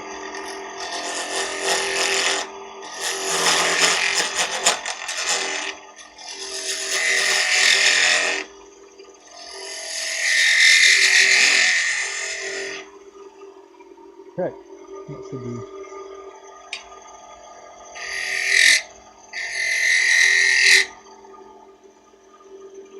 Nice.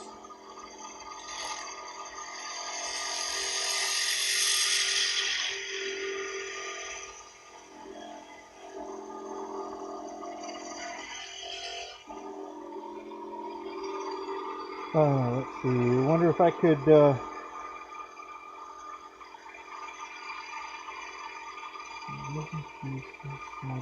Yes, yes, you absolutely can. That's what I was doing before, except with ebonite.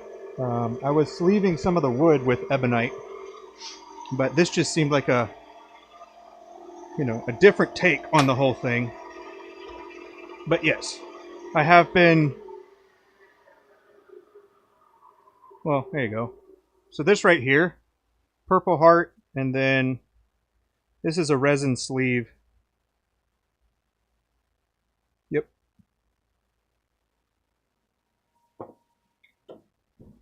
But yeah, man, good idea. And I could use resin, by the way. I just didn't.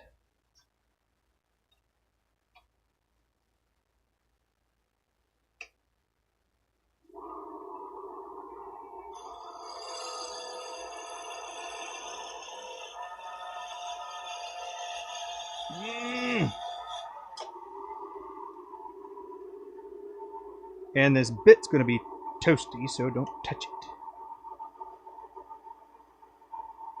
That's a mental note for me.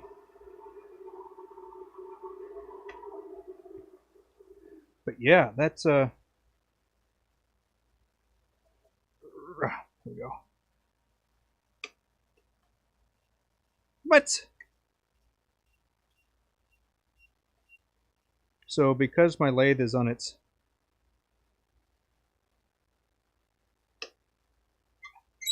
there we go. Because it's on a top speed setting, I don't have any torque.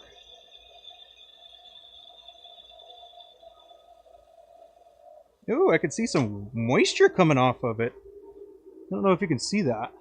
No, you definitely can't see that. But a little moisture.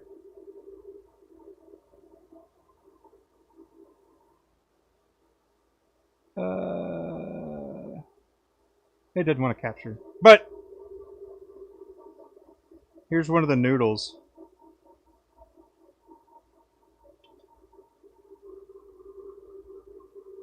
Yeah, man, of course. You can absolutely sleeve the wood. And I was doing that. I was doing a project like that before where I was going to use all the different species of wood. And I haven't given up on it. It's just it kind of took a side... took a different position on the list. And I'm just doing this because I think it would be pretty fun. And I don't know necessarily how it's going to work out.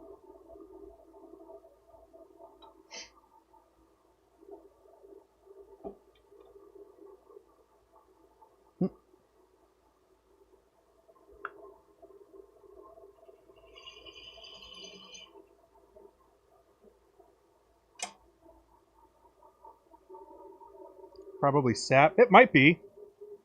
It might be. I don't know. Come to think of it, I don't know. I thought it was probably just me being a little dumb. But I don't... What wood has sap? Pine. Maple. Do all trees have sap? Man, that is... sad. That is kind of sad, I gotta say. I don't know.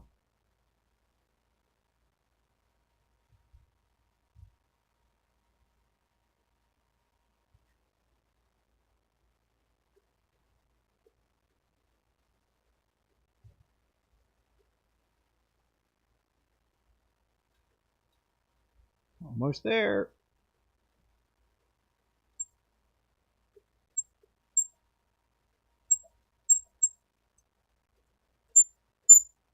Hope everybody's having a wonderful Saturday. Welcome, welcome. Right now we are making a African black wood pen. Hopefully it will come to completion. All right, there's that.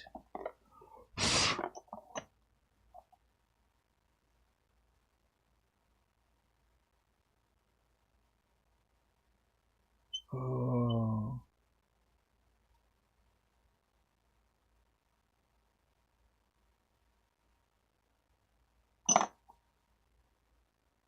All right. Got to have a little bit of a change of plan for this. Let's see. Hey, how about this?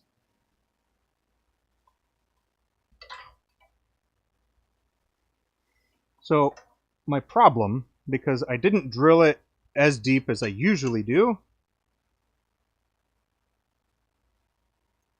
my mandrel doesn't want it to fit. But, just take a different one. Or something different, rather. And then go from there.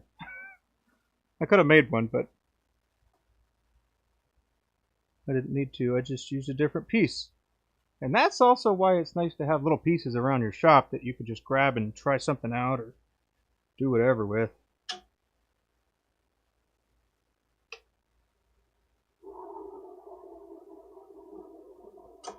There's that. You are done. Get out of there. Now we're going to go ahead and shape her here.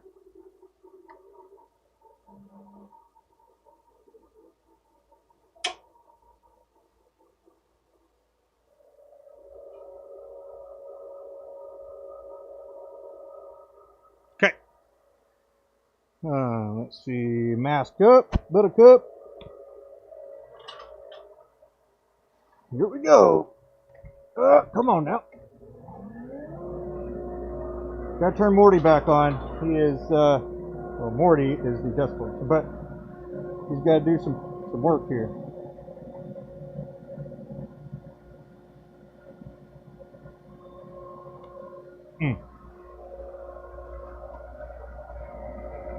Okay.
The sap soaks into the wood.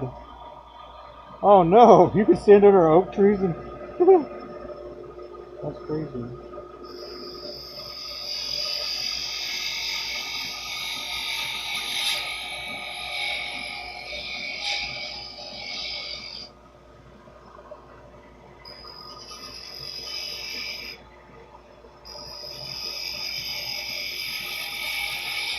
I used to go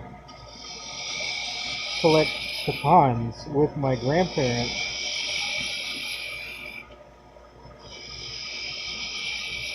And then my grandmother would make a pecan pie.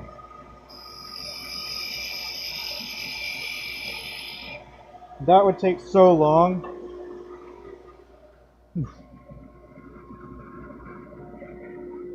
Alright, let's take a look at this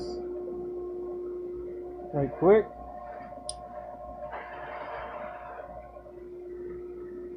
Alright, that is a little on the thick side still. That's going to go down a bit, so I need to make it closer to that.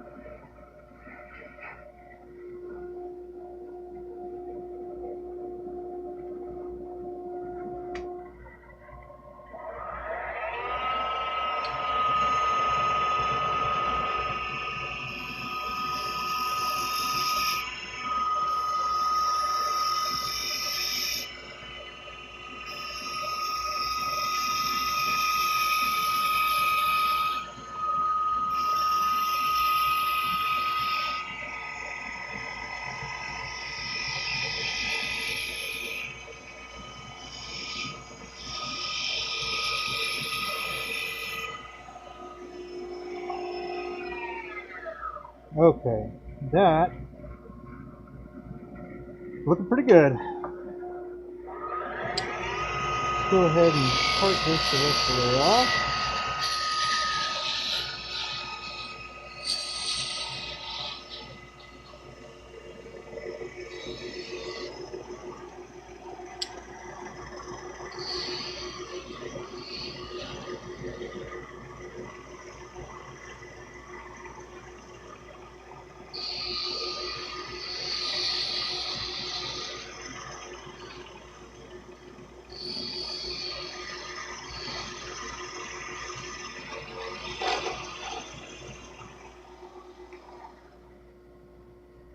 Whoops, my bad.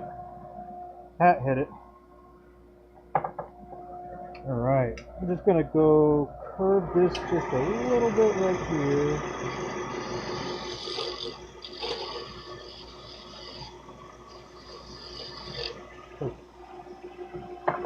That's it. The rest will be done with sandpaper.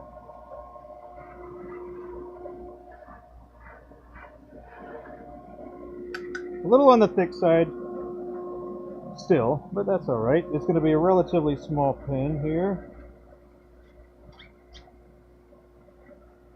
There we go.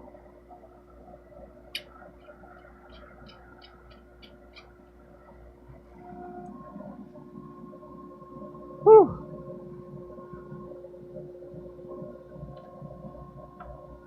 Alright, so that is pretty beefy, but I'm going to roll with it anyways.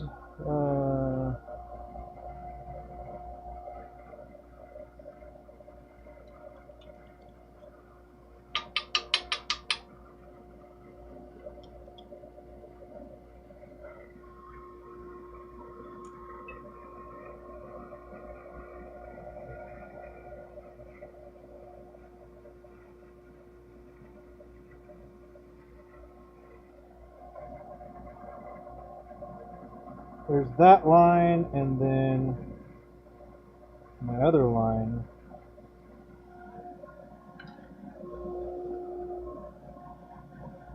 That will make this how large?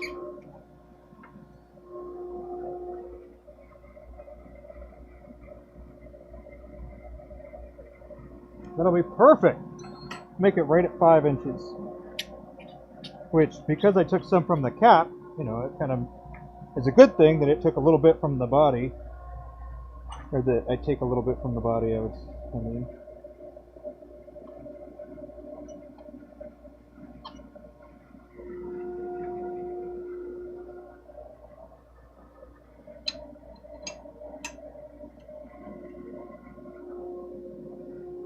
I'll use that little guy again here for sanding. Okay, now this.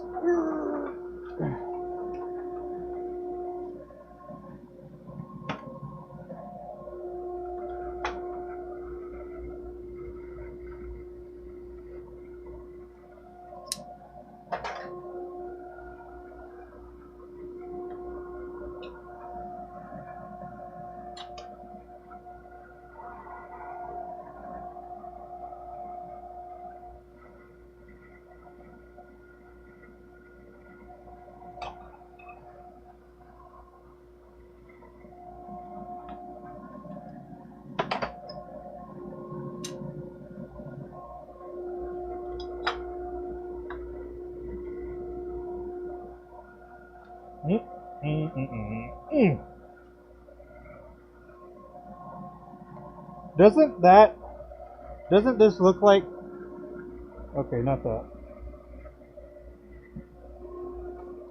Well, never mind. It opted to change up on me here.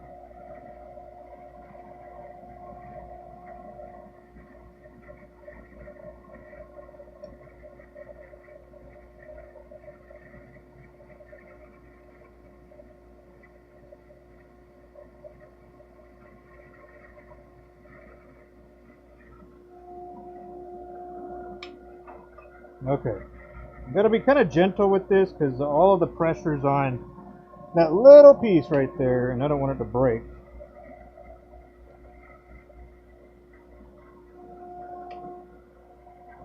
Okay, we're snug. We're right there. Right? Is that it? Yes.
Alright, one more thing that I've got to do is measure the cap and get the shoulder how I want it to be.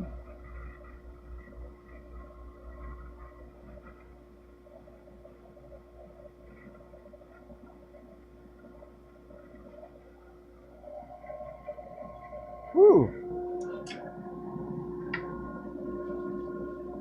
Oh, whoops. That's why it looks so much larger. That's not right. Went the wrong way.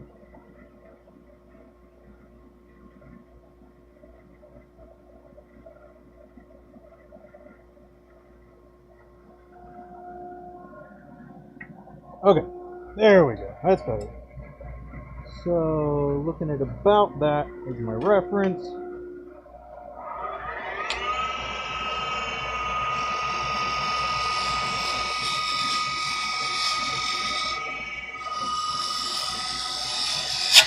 Hey, come on now, don't do that.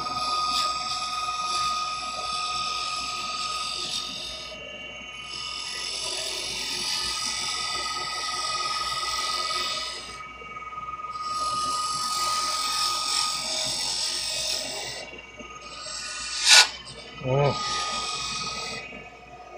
Not cool.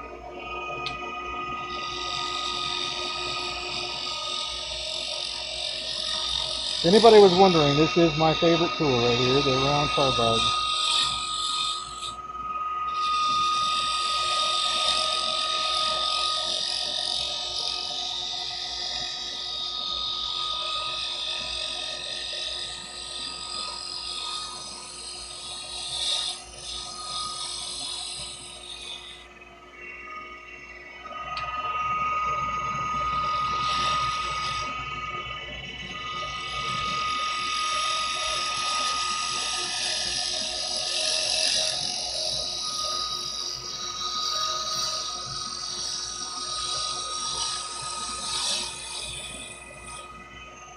Alright, let's see what our diameter is.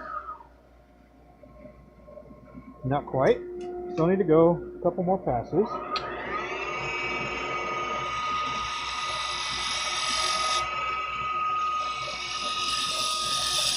Alright, let's check that. See where we are.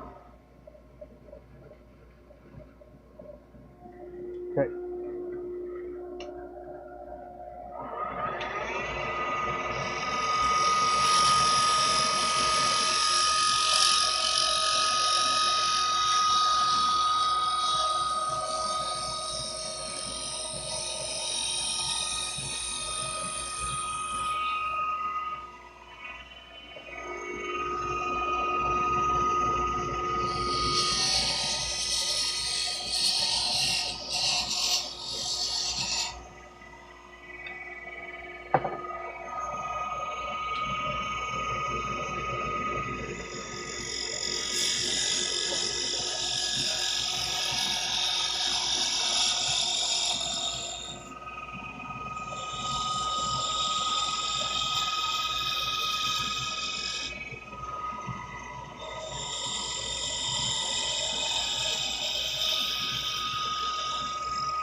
Alrighty, I'm going to take a look on the pin, but I won't let you see it yet.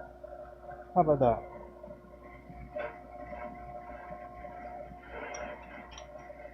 Got to see how it's looking relative to the cap.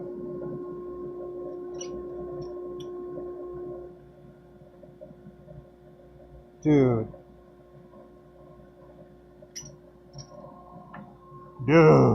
Looking good.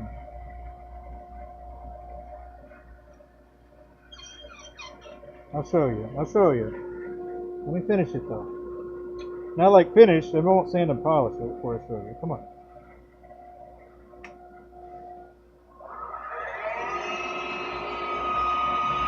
There's this one, like, hump spot right there that I need to...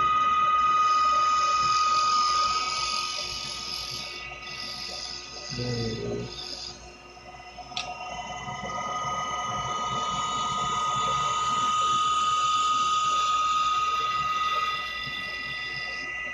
Oh yeah, you are beautiful. Dude, I know why people like working with this wood. It is beautiful.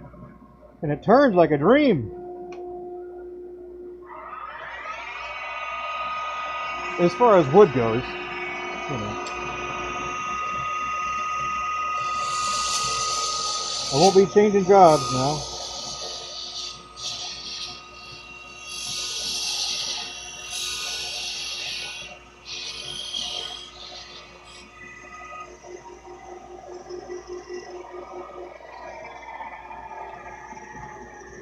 Now, I will say the shoulder is a bit larger than what I normally do on my pin, but I wanted to make this one a little bit chunkier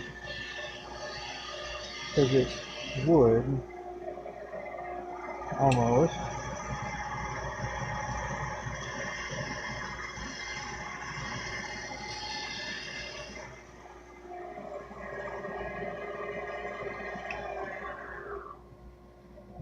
So a little bit more right there.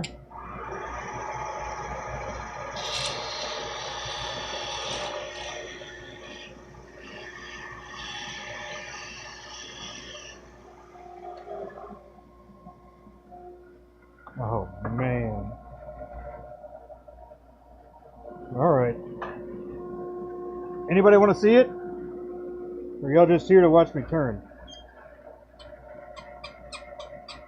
I'm okay with either. Just want to know kind of where we stand here.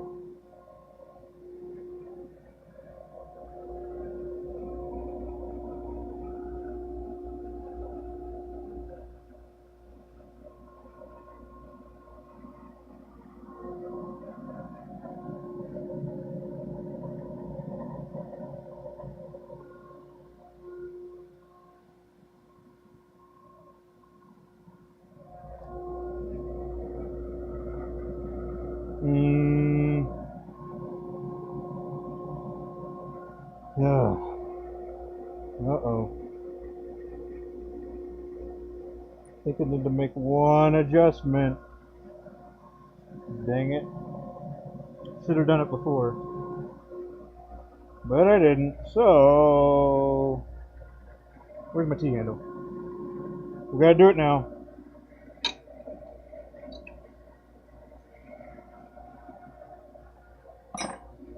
Sorry. We gotta change one thing.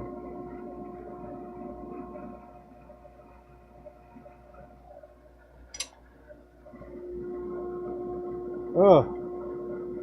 This is not turning it straight at all. That won't work.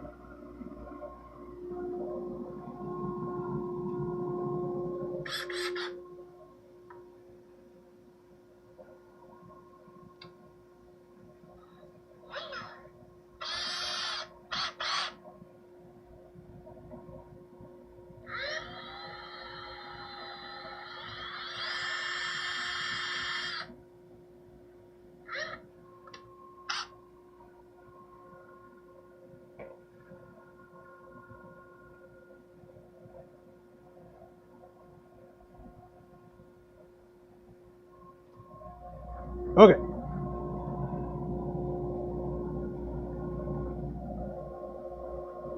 Come on, baby.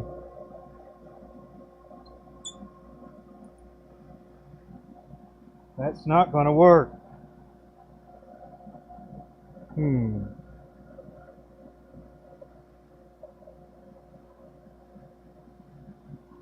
So we might have a little problem.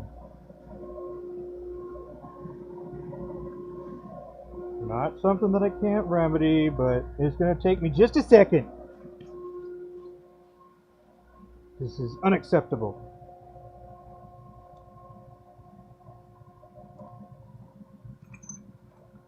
There we go, that'll work.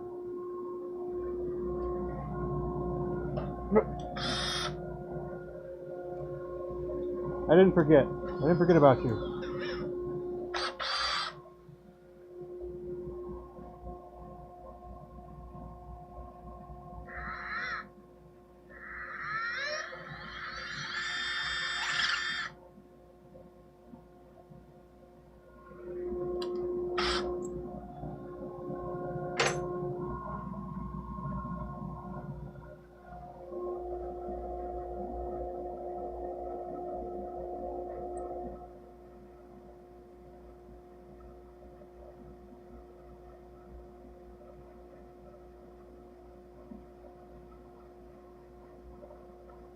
Okay, alright, here we go. Sorry about that.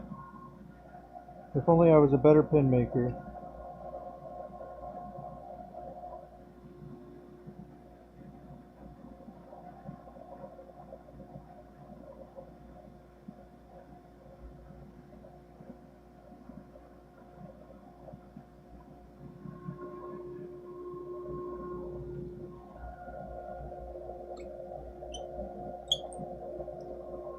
Alright, here we go.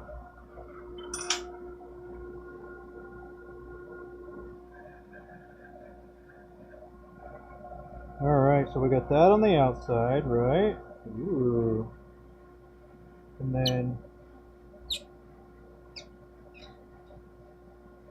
then this on the inside.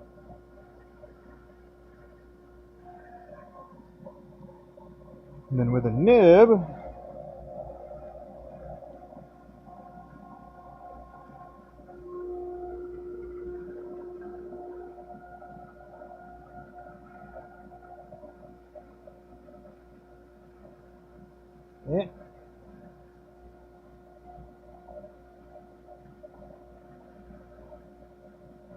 there we go.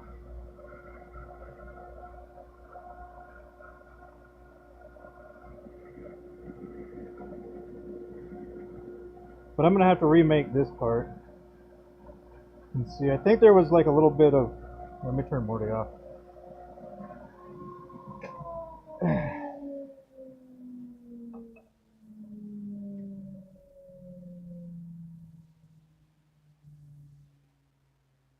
Yeah, I need to remake the section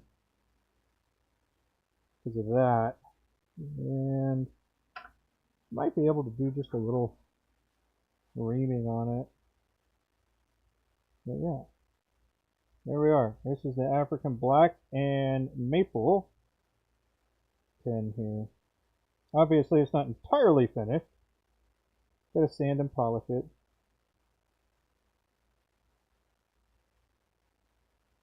But yeah, this side over here needs to open up a little bit.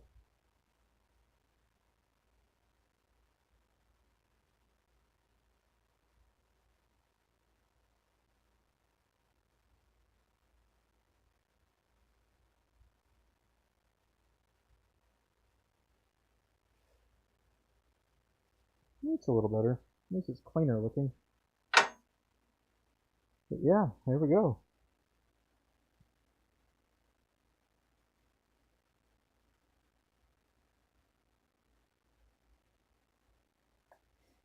Bada bing, bada boom.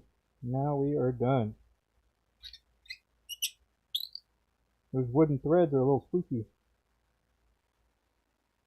But yeah, whew, that was a good time. I was gonna finish it, but it's already 6. 6.